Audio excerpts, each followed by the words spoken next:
ਗੁਰੂ ਸਾਹਿਬ ਜੀ। ਸ਼ਲੋਕ ਮਹੱਲਾ ਦੂਜਾ।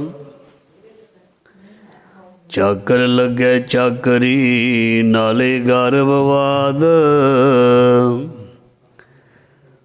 ਗੱਲਾਂ ਕਰੇ ਕਨੇਰੀਆਂ, ਖਸਮ ਨਾ ਪਾਏ ਸਾਧ। ਆਪ ਗਵਾਏ ਸੇਵਾ ਕਰੇ, ਤਾਂ ਕਿਛ ਪਾਏ ਮਾਨ।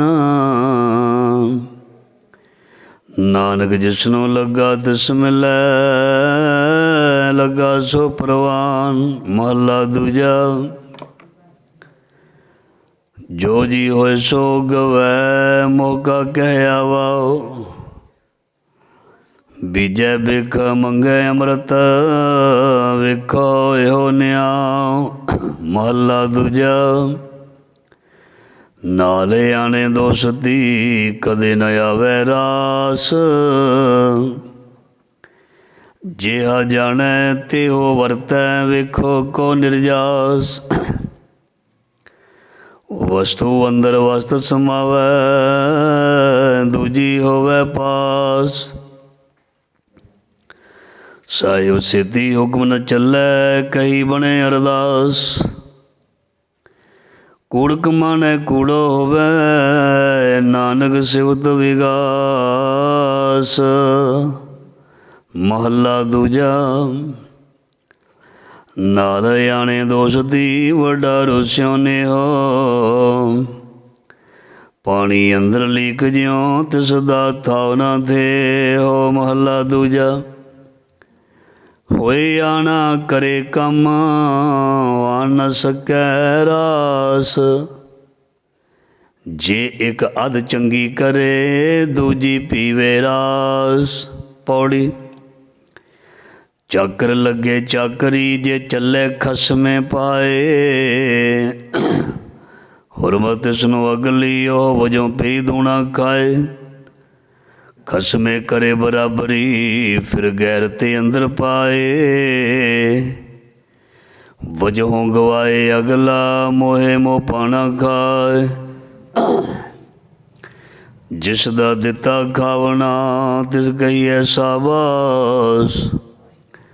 ਨਾਨਕ ਹੁਕਮ ਨ ਚੱਲਈ, ਨਾਲ ਖਸਮ ਚੱਲੇ ਅਰਦਾਸ। ਜਿਸ ਦਾ ਦਿੱਤਾ ਖਾਵਣਾ, ਤਿਸ ਕਹੀਏ ਸਾਬਾਸ। ਨਾਨਕ ਹੁਕਮ ਨ ਚੱਲਈ, ਨਾਲ ਖਸਮ ਚੱਲੇ ਅਰਦਾਸ।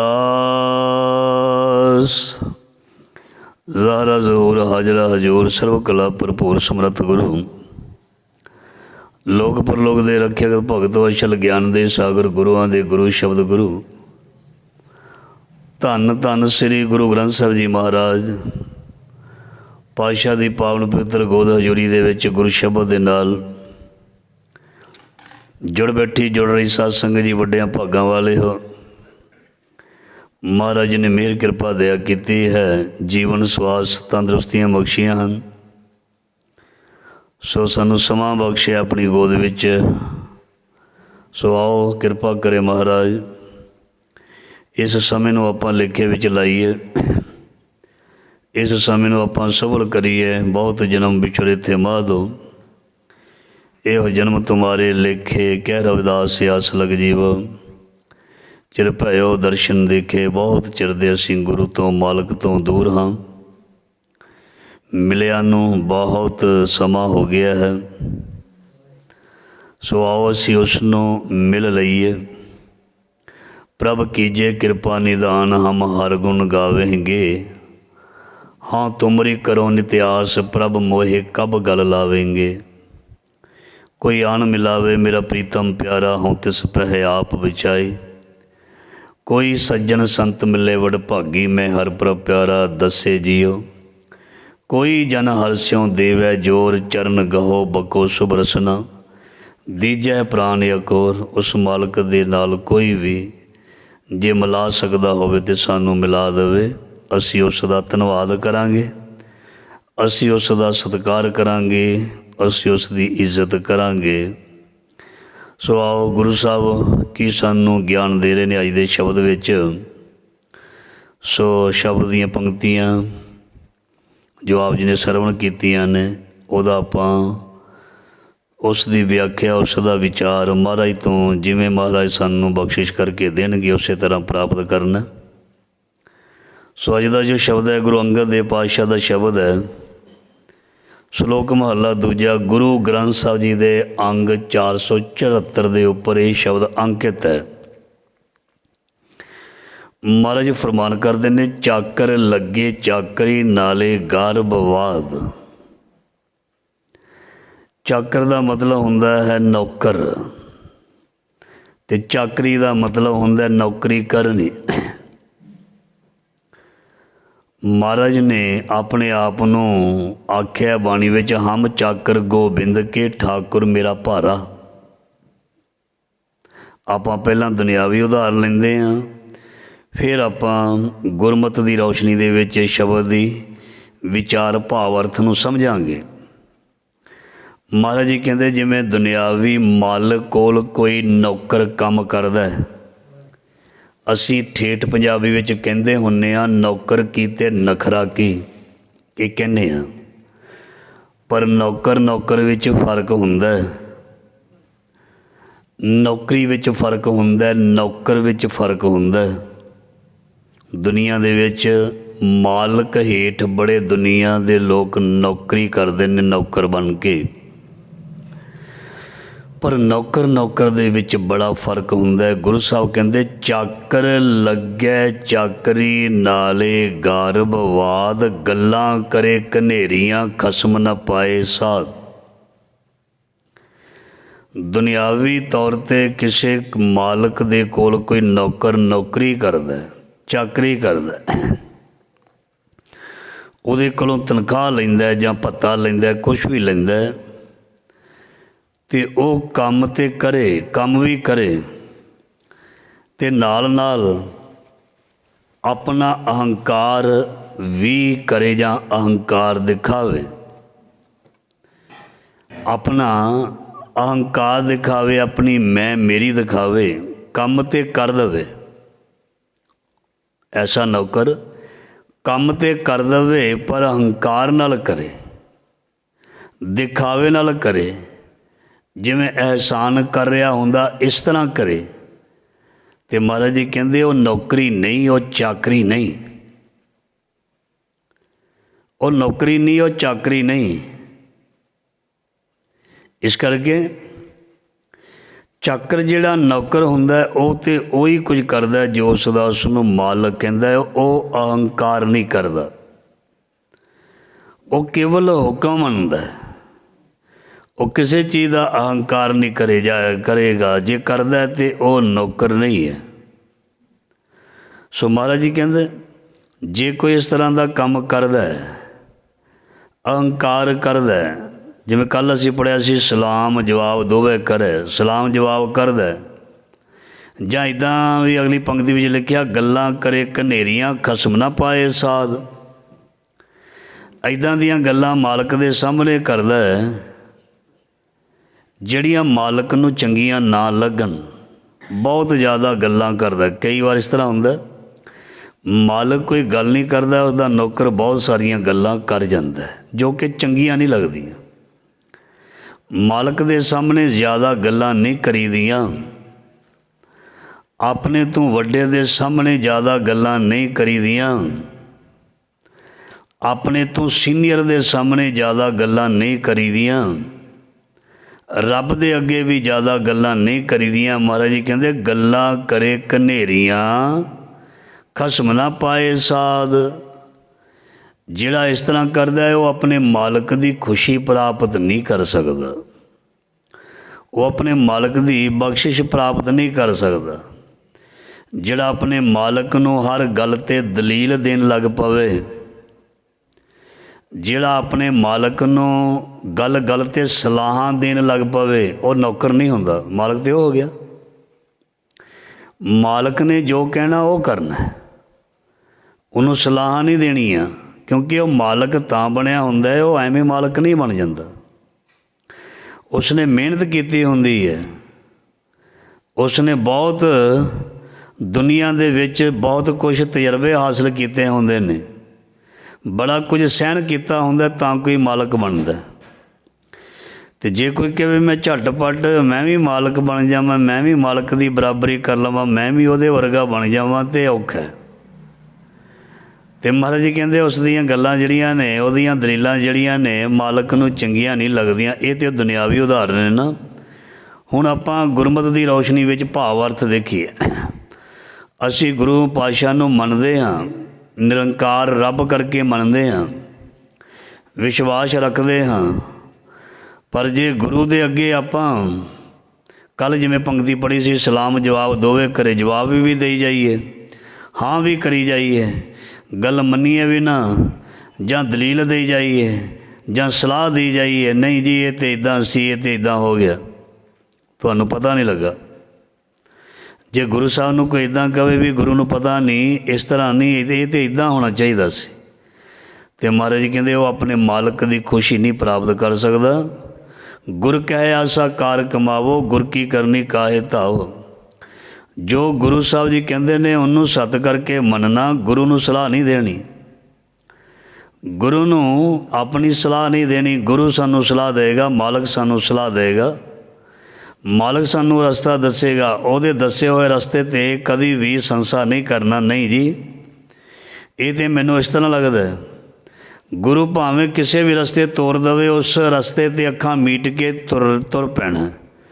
ਪਰ ਮੈਂ ਉਹ ਦੁਨਿਆਵੀ ਗੁਰੂ ਦੀ ਗੱਲ ਨਹੀਂ ਕਰਦਾ, ਮੈਂ ਉਹ ਦੁਨੀਆ ਦੇ ਮਾਲਕ ਸ਼ਬਦ ਗੁਰੂ ਗ੍ਰੰਥ ਸਾਹਿਬ ਜੀ ਦੀ ਗੱਲ ਕਰਦਾ।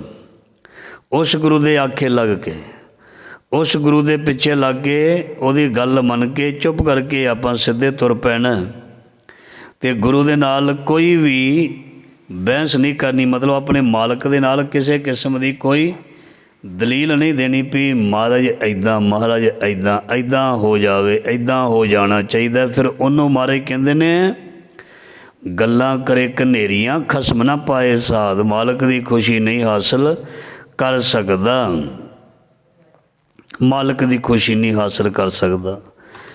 ਕਹਿੰਦੇ ਨੇ ਭਗਤ ਗਿਆਨੀ, ਭਗਤ ਤਰਲੋਚਨ ਜੀ ਦੇ ਘਰ ਨੌਕਰ ਦੀ ਜ਼ਰੂਰਤ ਪੈ ਗਈ, ਨੌਕਰ ਦੀ। ਪਰਮਾਤਮਾ ਕਹਿੰਦਾ ਜੋ ਲਿਖਿਆ ਹੋਇਆ, ਪਰਮਾਤਮਾ ਕਹਿੰਦਾ ਵੀ ਇਹ ਤਾਂ ਸਾਡਾ ਭਗਤ ਹੈ, ਵੀ ਇਹਨੂੰ ਨੌਕਰ ਦੀ ਜ਼ਰੂਰਤ ਹੈ, ਨੌਕਰ ਇਹਨੂੰ ਲੱਭਦਾ ਨਹੀਂ, ਮੈਂ ਕਿਉਂ ਨਾ ਇਹਦਾ ਨੌਕਰ ਬਣ ਜਾਵਾਂ। ਅੱਜ ਦਾ ਸ਼ਬਦ ਚੱਲਿਆ, ਚਾਕਰ ਲੱਗੇ ਚਾਕਰੀ, ਨਾਲੇ ਗਰਭਵਾਦ। ਉਹ ਪਰਮਾਤਮਾ ਕਹਿੰਦਾ ਚਲੋ ਮੈਂ ਹੀ ਨੌਕਰ ਬਣ ਕੇ ਆਪਣੇ ਭਗਤ ਦੇ ਘਰ ਚਲਾ ਜਾਂਦਾ ਹਾਂ। ਉਹ ਮਿਲ ਪਿਆ, ਭਗਤ ਜੀ ਨੂੰ ਮਿਲ ਪਿਆ। ਭਗਤ ਜੀ ਕਹਿੰਦੇ ਹਾਂ ਵੀ ਕੌਣ ਹੈ ਤੂੰ, ਕੀ ਹੈ ਨਾਂ ਤੇਰਾ? ਕਹਿੰਦੇ ਜੀ ਮੇਰਾ ਨਾਮ ਹੈ ਅੰਤਰਜਾਮੀ। ਅਤੇ ਫਿਰ ਦੱਸ, ਕਹਿੰਦੇ ਵੀ ਤੁਸੀਂ ਨੌਕਰ ਵਾਸਤੇ ਅਨਾਊਂਸ ਕਰ ਰਹੇ ਹੋ, ਬੋਲ ਰਹੇ ਹੋ ਵੀ ਮੈਨੂੰ ਨੌਕਰ ਚਾਹੀਦਾ, ਮੈਨੂੰ ਰੱਖ ਲਓ। ਕਹਿੰਦੇ ਚੱਲ ਤੈਨੂੰ ਰੱਖ ਲੈਂਦੇ ਹਾਂ, ਤੂੰ ਤਨਖਾਹ ਕੀ ਲਏਂਗਾ ਕੀ? ਉਹ ਕਹਿੰਦਾ ਵੀ ਜੋ ਦੇ ਦਿਓਗੇ ਲੈ ਲਾਂਗਾ।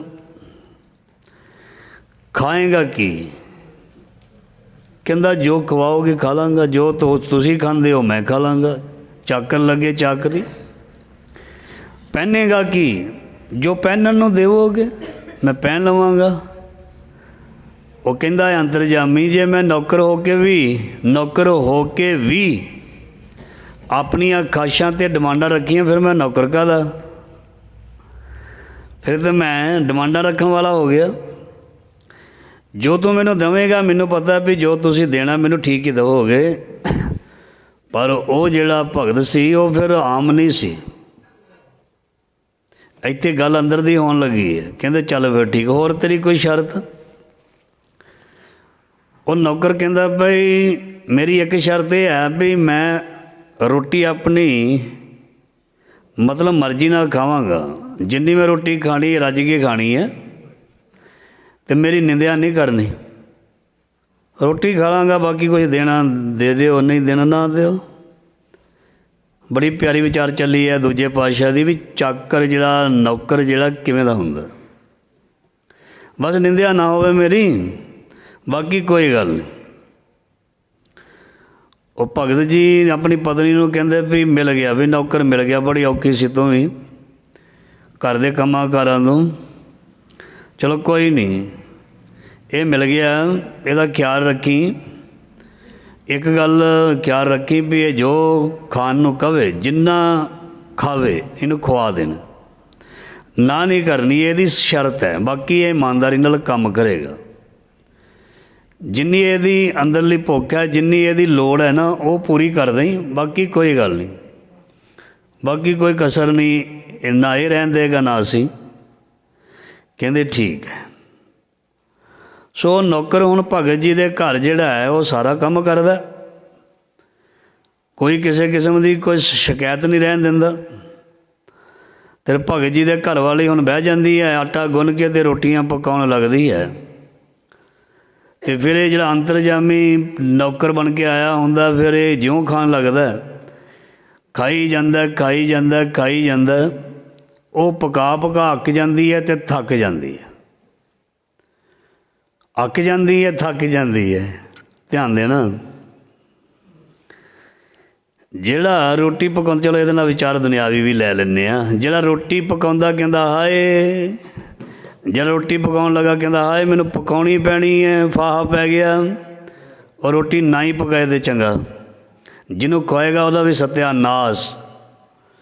ਜਿਸ ਨੂੰ ਉਹ ਇਸ ਭਾਵ ਨਾਲ ਖਵਾਏਗਾ ਉਹਦਾ ਵੀ ਸਤਿਆਨਾਸ। ਜਿਸ ਨੇ ਰੋਟੀ ਪਕਾਉਣੀ ਹੈ, ਰੋਟੀ ਨੂੰ ਅੰਨ ਦੇਵਤਾ, ਪਾਣੀ ਦੇਵਤਾ, ਬਸੰਤਰ ਦੇਵਤਾ, ਲੂਣ, ਚਾਹੇ ਸਾਡੇ ਘਰ ਵਿੱਚ ਮਾਈਆਂ, ਭੈਣਾਂ, ਨੂੰਹਾਂ, ਧੀਆਂ, ਮੇਰੀਆਂ, ਤੁਹਾਡੀਆਂ, ਜਿਹੜੀਆਂ ਵੀ ਪਕਾਉਂਦੀਆਂ ਨੇ, ਉਹ ਖੁਸ਼ੀ ਨਾਲ ਪਕਾਉਣ, ਮੱਥੇ ਵੱਟ ਪਾ ਕੇ ਨਾ ਪਕਾਉਣ ਕੋਈ ਵੀ ਮੈਨੂੰ ਪਕਾਉਣੀ ਪੈ ਗਈ, ਮੈਂ ਇਹੀ ਕੰਮ ਕਰੀ ਜਾਵਾਂ ਵੀ ਹੋਰ ਤੂੰ ਕੀ ਕਰਨਾ। ਜੇ ਰੱਬ ਨੇ ਇਸ ਜਾਮੇ ਵਿੱਚ ਭੇਜਿਆ, ਜੇ ਰੋਟੀ ਪਕਾਉਣੀ ਪੈ ਗਈ ਕੋਈ ਗੱਲ ਨਹੀਂ। ਇੱਥੇ ਮੈਂ ਦੂਜੀ ਗੱਲ ਵੀ ਨਾਲ ਜੋੜ ਦਿੰਦਾ, ਕਿਉਂਕਿ ਕੋਈ ਗੁੱਸਾ ਨਾ ਕਰ ਲਏ। ਜਿਹੜੇ ਸਾਡੇ ਵੀਰ ਨੇ, ਜੇ ਉਹ ਪਕਾ ਸਕਦੇ ਨੇ ਤਾਂ ਉਹਨਾਂ ਨੂੰ ਵੀ ਪਕਾ ਲੈਣੀ ਚਾਹੀਦੀ, ਜੇ ਆਉਂਦੀ ਹੈ। ਕੋਈ ਧੱਕੇ ਨਾਲ, ਜੇ ਕਿਸੇ ਨੂੰ ਆਉਂਦੀ ਨਾ ਹੋਵੇ ਉਹਨੂੰ ਜ਼ੋਰ ਨਾਲ ਨਾ ਕਹੇ ਪੱਕਾ। ਜੇ ਕੋਈ ਪਕਾ ਸਕਦਾ ਤਾਂ ਮੱਚ ਬੈਟਰ। ਜੇ ਕੋਈ ਘਰ ਵਿੱਚ ਝਾੜੂ ਲਾ ਸਕਦਾ ਤਾਂ ਬੜੀ ਗੱਲ, ਵਧੀਆ ਗੱਲ ਹੈ। ਉਹਨੂੰ ਵੀ ਕੋਈ ਨੀਵਾਂ ਨਾ ਸਮਝੋ ਵੀ ਹਾਏ ਇਹਨਾਂ ਦਾ ਬੰਦਾ ਝਾੜੂ ਫੇਰਦਾ, ਪੋਚਾ ਲਾਉਂਦਾ। ਕਿਉਂ ਬਈ, ਜਦ ਸਾਰੇ ਬਰਾਬਰ ਨੇ, ਕਰ ਸਕਦੇ ਨੇ। ਜੇ ਇਸਤਰੀ ਝਾੜੂ ਪੋਚਾ ਕਰ ਸਕਦੀ ਹੈ, ਰੋਟੀ ਸਬਜ਼ੀ ਬਣਾ ਸਕਦੀ ਹੈ, ਅਤੇ ਮਰਦ ਵੀ ਬਣਾ ਸਕਦੇ ਨੇ। ਸ਼ਹਿਰਾਂ ਵਿੱਚ ਜਿਹੜੇ ਹਸਬੈਂਡ ਅਤੇ ਵਾਈਫ ਜੋਬ ਕਰਦੇ ਨਾ, ਨੌਕਰੀ ਕਰਦੇ ਨੇ, ਮੈਂ ਦੇਖਿਆ ਆਪਣੇ ਰਿਸ਼ਤੇਦਾਰ, ਉਹ ਬਰਾਬਰ ਸਾਰੇ ਕੰਮ ਕਰਦੇ ਨੇ। ਇੱਕ ਸਬਜ਼ੀ ਕੱਟੀ ਜਾਂਦਾ, ਇੱਕ ਰੋਟੀ ਪਕਾਈ ਜਾਂਦਾ, ਇੱਕ ਤੜਕਾ ਲਾਈ ਜਾਂਦਾ, ਇੱਕ ਝਾੜੂ ਮਾਰੀ ਜਾਂਦਾ, ਇੱਕ ਪੋਚਾ ਲਾਈ ਜਾਂਦਾ, ਮਤਲਬ ਵੰਡ ਕੇ। ਬਾਹਰਲੇ ਮੁਲਕ ਵਿੱਚ ਵੀ ਇੱਦਾਂ ਹੀ ਹੈ, ਪਰ ਸਾਡੇ ਇੱਥੇ ਥੋੜ੍ਹਾ ਜਿਹਾ ਹੈ ਵੀ ਤੂੰ ਹੀ ਕਰੇਂਗੀ, ਤੈਨੂੰ ਹੀ ਕਰਨਾ ਪੈਣਾ। ਫਿਰ ਮੈਂ ਬੇਨਤੀ ਕਰਦਾ ਵੀ ਸਾਰੇ ਰਲ ਮਿਲ ਕੇ ਕਰ ਸਕਦੇ ਹੋ, ਪਰ ਜੇ ਕੋਈ ਬਹੁਤ ਜ਼ਿਆਦਾ ਬਿਜ਼ੀ ਹੈ, ਨਹੀਂ ਬੰਦਾ ਕਰ ਸਕਦਾ, ਤਾਂ ਉਹਨੂੰ ਜ਼ਬਰਦਸਤੀ ਅਤੇ ਜ਼ੋਰ ਨਾਲ ਵੀ ਨਹੀਂ ਕਹਿਣਾ। ਨੰਬਰ 2, ਜੇ ਕਿਸੇ ਦੀ ਸਿਹਤ ਸਹੀ ਨਹੀਂ ਹੈ, ਚਾਹੇ ਉਹ ਔਰਤ ਹੈ, ਬੱਚਾ ਹੈ, ਬੱਚੀ ਹੈ, ਮਰਦ ਹੈ, ਕੋਈ ਵੀ, ਉਹਨੂੰ ਵੀ ਜ਼ਬਰਦਸਤੀ ਨਹੀਂ ਕਹਿਣਾ ਵੀ ਕਰ।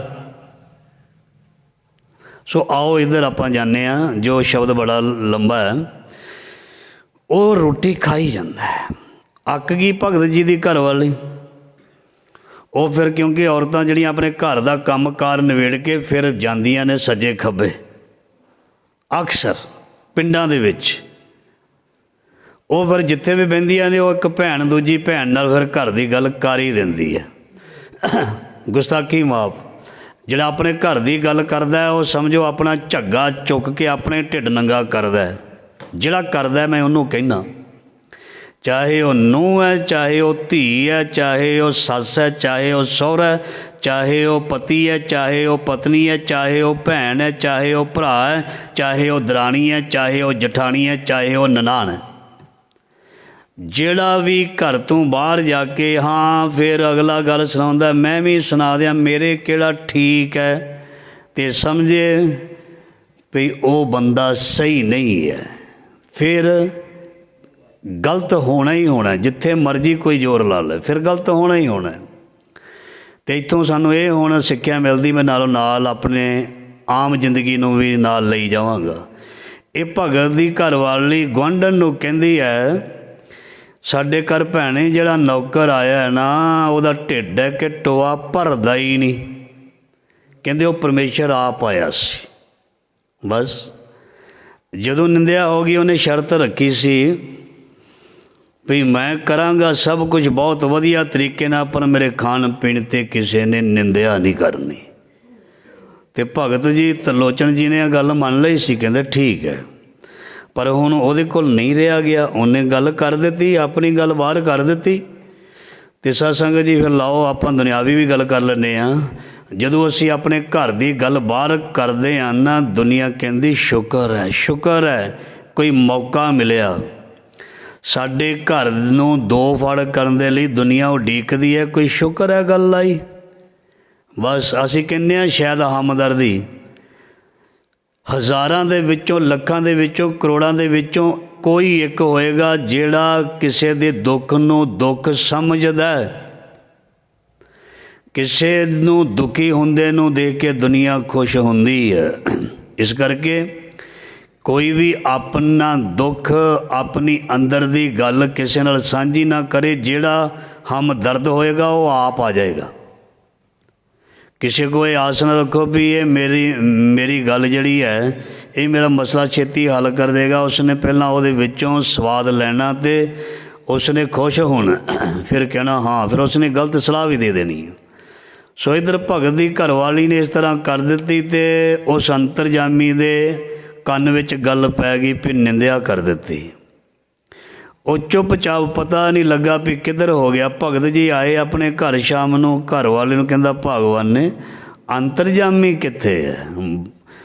ਉਹ ਕਹਿੰਦੀ ਬਈ ਪਤਾ ਨਹੀਂ, ਹੈ ਤਾਂ ਇੱਥੇ ਹੀ ਸੀ, ਲੱਭਦਾ ਨਹੀਂ। ਭਗਤ ਜੀ ਨੇ ਲੱਭਿਆ, ਢੂੰਡਿਆ, ਪਰ ਉਹ ਦਿਸਿਆ ਹੀ ਨਹੀਂ।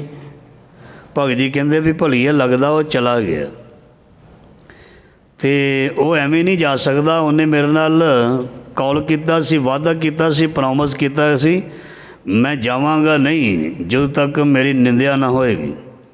ਮੈਨੂੰ ਤੂੰ ਇਹ ਦੱਸ, ਕਿਸੇ ਕੋਲ ਉਹਦੀ ਨਿੰਦਿਆ ਤਾਂ ਨਹੀਂ ਕੀਤੀ, ਉਹਦੀ ਗੱਲ ਤਾਂ ਨਹੀਂ ਕੀਤੀ? ਕਹਿੰਦੀ ਹਾਂ, ਸੱਚ ਬੋਲ ਦਿੱਤਾ। ਮੈਂ ਇਹ ਗੁਆਂਢਣ ਨੂੰ ਕਿਹਾ ਸੀ ਵੀ ਉਹਦਾ ਢਿੱਡ ਹੈ ਕਿ ਟੋਆ ਰੱਜਦਾ ਹੀ ਨਹੀਂ, ਰੋਟੀਆਂ ਖਾਈ ਜਾਂਦਾ। ਅਤੇ ਫਿਰ ਭਗਤ ਜੀ ਕਹਿੰਦੇ ਵੀ ਇਹ ਤੂੰ ਗਲਤੀ ਕਰ ਦਿੱਤੀ, ਇਹ ਗਲਤੀ ਕਰ ਦਿੱਤੀ। ਉਹ ਤਾਂ ਆਪ ਰੱਬ ਦਾ ਰੂਪ, ਇੰਨਾ ਚੰਗਾ, ਇੰਨਾ ਵਧੀਆ ਨੌਕਰ ਸਾਨੂੰ ਮਿਲਿਆ ਸੀ, ਇਹਦੇ ਵਰਗਾ ਕਿੱਥੋਂ ਮਿਲਣਾ? ਫਿਰ ਕੀ ਉਹ ਖਾਂਦਾ ਸੀ, ਤੂੰ ਰੋਟੀ ਪਕਾਉਂਦੀ ਥੱਕ ਗਈ। ਇਮਾਨਦਾਰ ਚੰਗੇ ਨੌਕਰ ਮਿਲਦੇ ਆ, ਦਿਲ ਦੇ ਸਾਫ਼, ਚਰਿੱਤਰ ਦੇ ਸਾਫ਼ ਮਿਲਦੇ ਆ। ਧਿਆਨ ਦੇਣਾ, ਨੌਕਰ ਸਾਧ ਸੰਗਤ ਜੀ ਸਸਤਾ ਵੀ ਮਿਲ ਸਕਦਾ ਜੇ ਉਹ ਚਰਿੱਤਰਹੀਣ ਹੋਵੇ, ਚਰਿੱਤਰ ਦਾ ਸਾਫ਼ ਨਾ ਹੋਵੇ, ਅੱਖ ਉਹਦੀ ਸਾਫ਼ ਨਾ ਹੋਵੇ। ਪੈਸੇ ਤਾਂ ਘੱਟ ਲੈ ਲਏਗਾ ਪਰ ਬਰਬਾਦੀ ਕਰ ਦੇਗਾ। ਧਿਆਨ ਦੇਣਾ, ਇੱਥੇ ਵੀ ਸਾਨੂੰ ਸਿੱਖਿਆ ਮਿਲਦੀ ਹੈ। ਕਿਸੇ ਨੇ ਘਰ ਵਿੱਚ ਨੌਕਰ ਰੱਖਣਾ, ਨੌਕਰਾਣੀ ਰੱਖਣੀ ਹੈ, ਦੇਖ ਕੇ ਭਾਈ ਘਰ ਸਾਫ਼ ਨਾ ਕਰ ਜੇ, ਬਾਅਦ ਵਿੱਚ ਫਿਰ ਲੱਭਦੇ ਫਿਰੋ ਵੀ ਆਹ ਚੀਜ਼ ਕਿੱਥੇ ਗਈ ਅਤੇ ਉਹ ਕਿੱਥੇ ਗਈ। ਬੜੇ ਧਿਆਨ ਦੇ ਨਾਲ। ਇਸ ਕਰਕੇ ਦੁਨੀਆ ਦੇ ਵਿੱਚ ਸੱਚੇ ਅਤੇ ਇਮਾਨਦਾਰ, ਆਪਣੇ ਕੰਮ ਦੇ ਵਿੱਚ ਪੂਰੀ ਇਮਾਨਦਾਰੀ ਰੱਖਣ ਵਾਲੇ ਬਹੁਤ ਘੱਟ ਮਿਲਦੇ ਨੇ। ਜੋ ਮਿਲਦੇ ਨੇ ਉਸ ਦੀ ਕਦਰ ਕਰੋ, ਉਸ ਨਾਲ ਪਿਆਰ ਕਰੋ। ਅਤੇ ਮਹਾਰਾਜ ਕਹਿੰਦੇ ਨੇ ਜਿਹੜਾ ਨੌਕਰ ਹੁੰਦਾ ਉਹ ਗੱਲਾਂ ਨਹੀਂ ਕਰਦਾ, ਉਹ ਖਸਮ ਨੂੰ ਫਿਰ ਚੰਗਾ ਨਹੀਂ ਲੱਗਦਾ। ਗੱਲਾਂ ਕਰੇ ਕਨੇਰੀਆਂ, ਖਸਮ ਨਾ ਪਾਏ ਸਾਧ। ਉਸ ਨੂੰ ਮਾਲਕ ਕੋਲੋਂ ਆਦਰ ਨਹੀਂ ਮਿਲਦਾ। ਨਾਨਕ ਜਿਸ ਨੋ ਲੱਗਾ ਤਿਸ ਮਿਲੈ, ਲੱਗਾ ਸੋ ਪ੍ਰਵਾਨ। ਪਾਤਸ਼ਾਹ ਜੀ ਕਹਿੰਦੇ ਨੇ ਜਿਹੜਾ ਆਪਣੀ ਮਾਲਕ ਦੀ ਸੇਵਾ ਵਿੱਚ ਲੱਗਿਆ ਹੋਇਆ ਉਹ ਮਾਲਕ ਨੂੰ ਕਬੂਲ ਹੁੰਦਾ, ਉਹ ਪ੍ਰਵਾਨ ਹੁੰਦਾ। ਜਿਹੜਾ ਮਾਲਕ ਦੀ ਚਾਕਰੀ ਵਿੱਚ ਲੱਗਾ ਹੋਇਆ ਨਾ, ਜਿਹੜਾ ਆਪਣੇ ਗੁਰੂ ਦਾ ਘੋੜਾ ਬਣ ਕੇ ਚਾਕਰੀ ਕਰ ਰਿਹਾ ਨਾ, ਨਾਨਕ ਜਿਸਨੋਂ ਲੱਗਾ ਤਿਸ ਮਿਲੈ, ਲੱਗਾ ਸੋ ਪ੍ਰਵਾਨ। ਜਿਹੜਾ ਮਾਲਕ ਦੀ ਸੇਵਾ ਵਿੱਚ ਕੋਈ ਲੱਗਾ ਹੋਇਆ ਨਾ, ਮਾਲਕ ਉਸ ਨੂੰ ਪ੍ਰਵਾਨ ਕਰਦਾ। ਮਹੱਲਾ ਦੂਜਾ। ਜੋ ਜੀ ਹੋਏ ਸੋ ਉਗਵੈ, ਮੌਕਾ ਕਹਿਆ ਵਾਓ, ਬੀਜੈ ਬਿਖ ਮੰਗੇ ਅੰਮ੍ਰਿਤ ਵੇਖੋ ਇਹੋ ਨਿਆਓ। ਪਾਤਸ਼ਾਹ ਜੀ ਕਹਿੰਦੇ ਨੇ ਇਸ ਸੰਸਾਰ ਦੇ ਵਿੱਚ ਉਹੀ ਕੁਝ ਮਨੁੱਖ ਨੂੰ ਮਿਲਦਾ, ਉਹੀ ਫਲ ਮਿਲਦਾ ਜਿੱਦਾਂ ਦੀ ਉਸ ਦੀ ਨੀਅਤ ਹੁੰਦੀ ਹੈ। ਜੋ ਜੀ ਹੋਏ ਸੋ ਉਗਵੈ, ਮੌਕਾ ਕਹਿਆ ਵਾਓ। ਜਿੱਦਾਂ ਦਾ ਵਿਚਾਰ ਕਿਸੇ ਦੇ ਜ਼ਿਹਨ ਜਾਂ ਨੀਅਤ ਵਿੱਚ ਸਤਸੰਗ ਜੀ ਪੈਦਾ ਹੁੰਦਾ ਹੈ ਨਾ, ਉੱਦਾਂ ਦਾ ਹੀ ਅੱਗੇ ਉਸ ਨੂੰ ਫਲ ਮਿਲ ਜਾਂਦਾ। ਜਿਸ ਦੇ ਅੰਦਰ ਕਿਸੇ ਪ੍ਰਤੀ ਬਹੁਤ ਸਤਿਕਾਰ ਜਾਂ ਇੱਜ਼ਤ ਹੁੰਦੀ ਹੈ, ਉਹਨੂੰ ਕੁਦਰਤ ਆਪਣੇ ਆਪ ਇੱਜ਼ਤ ਦੇ ਦਿੰਦੀ ਹੈ। ਜਿਸ ਇਨਸਾਨ ਦੇ ਅੰਦਰ ਦੂਜੇ ਪ੍ਰਤੀ ਨਫ਼ਰਤ, ਈਰਖਾ ਜਾਂ ਭੈੜੀ ਭਾਵਨਾ ਹੁੰਦੀ ਹੈ ਅਤੇ ਕੁਦਰਤ ਆਪਣੇ ਆਪ ਉਸ ਨੂੰ ਸਤ ਸੰਗਤ ਜੀ ਸਜ਼ਾ ਦੇ ਦਿੰਦੀ ਹੈ। ਇਹ ਅੰਦਰਲੀ ਸੋਚ ਵਾਲਾ ਬੀਜ ਹੈ। ਜਿਵੇਂ ਦਾ ਆਪਾਂ ਸੋਚਾਂਗੇ ਨੇ, ਜਿਵੇਂ ਕਹਿੰਦੇ ਹਾਂ ਆਪਾਂ ਪੰਜਾਬੀ ਵਿੱਚ ਨੀਤਾਂ ਨੂੰ ਮੁਰਾਦਾਂ, ਜਿਵੇਂ ਦੀ ਕਿਸੇ ਦੀ ਅੰਦਰਲੀ ਨੀਅਤ ਹੋਏਗੀ, ਮਤਲਬ ਭਾਵਨਾ ਹੋਏਗੀ, ਉਹ ਬੀਜ ਬੀਜਿਆ ਗਿਆ। ਨੀਅਤ ਰੂਪੀ ਬੀਜ ਜੋ ਜੀ ਹੋਏ ਸੋ ਉਗਵੈ, ਮੌਕਾ ਕਿਹਾ ਵਾਓ। ਅਤੇ ਜਿਹੜੀ ਨੀਅਤ ਵਾਲੀ ਚੀਜ਼ ਹੈ ਫਿਰ ਉਹੀ ਉਸ ਨੂੰ ਮਿਲਣੀ ਹੈ। ਫਿਰ ਉਹ ਕਹੀ ਜਾਵੇ ਵੀ ਇਹ ਗਲਤ ਹੋ ਗਿਆ, ਗਲਤ ਹੋ ਗਿਆ, ਇਹ ਫਿਰ ਕਹਿਣਾ ਵਿਅਰਥ ਹੈ। ਉਹਨੂੰ ਜੋ ਉਹਦੇ ਜ਼ਿਹਨ ਵਿੱਚ ਆਇਆ ਉਹਨੇ ਆਪਣੇ ਮੂੰਹ ਰਾਹੀਂ ਬੋਲਿਆ ਅਤੇ ਉਹੀ ਗੱਲ ਦਾ ਉਸ ਨੂੰ ਅੱਗਿਓਂ ਖਮਿਆਜਾ ਜਾਂ ਜੋ ਵੀ ਉਸ ਨੂੰ ਮਤਲਬ ਮਿਲਣਾ ਸੀ ਉਹਦਾ ਮਿਲਿਆ, ਰਿਪਲਾਈ ਆਇਆ। ਬੀਜੈ ਬਿਖ ਮੰਗੇ ਅੰਮ੍ਰਿਤ, ਵੇਖ ਹੋਏ ਉਹ ਨਿਆਉ। ਜਿਸ ਤਰ੍ਹਾਂ ਦਾ ਬੀਜ ਅਸੀਂ ਬੀਜਦੇ ਹਾਂ ਉਸੇ ਤਰ੍ਹਾਂ ਦਾ ਹੀ ਮਹਾਰਾਜ ਜੀ ਕਹਿੰਦੇ ਫਲ ਮਿਲਦਾ। ਜੇ ਕਿਸੇ ਨੇ ਕੰਡਿਆਂ ਵਾਲਾ ਪੌਦਾ ਲਾਇਆ, ਬੇਰੀ ਦਾ ਰੁੱਖ ਲਾਇਆ, ਉਹਨੂੰ ਬੇਰ ਵੀ ਲੱਗਣੇ ਨੇ ਅਤੇ ਕੰਡੇ ਵੀ ਲੱਗਣੇ ਨੇ। ਜੇ ਕਿਸੇ ਨੇ ਕਿੱਕਰ ਦਾ ਬੀਜ ਬੀਜਿਆ ਅਤੇ ਉਹਨੂੰ ਕਿੱਕਰ ਦੇ ਫਲ ਨਹੀਂ ਲੱਗਦਾ, ਉਹਨੂੰ ਕੰਡੇ ਸੂਲਾਂ ਲੱਗਦੀਆਂ ਨੇ। ਫੁੱਲ ਤਾਂ ਥੋੜ੍ਹੇ ਬਹੁਤੇ ਲੱਗ ਜਾਣਗੇ, ਪਰ ਕਿੱਕਰ ਦੇ ਦਰਖਤ ਨੂੰ ਸੂਲਾਂ ਲੱਗਦੀਆਂ ਨੇ। ਜਿਵੇਂ ਬਾਬਾ ਫਰੀਦ ਜੀ ਦੀ ਅਸੀਂ ਪੰਕਤੀ ਪੜ੍ਹੀ ਦੀ ਹੈ, ਇੱਥੇ ਢੁੱਕਦੀ ਹੈ, ਬੀਜੈ ਬਿਖ, ਬੀਜ ਦਾ ਜ਼ਹਿਰ ਹੈ ਅਤੇ ਮੰਗਦਾ ਅੰਮ੍ਰਿਤ ਹੈ। ਬਾਬਾ ਫਰੀਦ ਜੀ ਦੀ ਪੰਕਤੀ ਵੀ ਅਸੀਂ ਨਾਲ ਪੜ੍ਹਦੇ ਹਾਂ।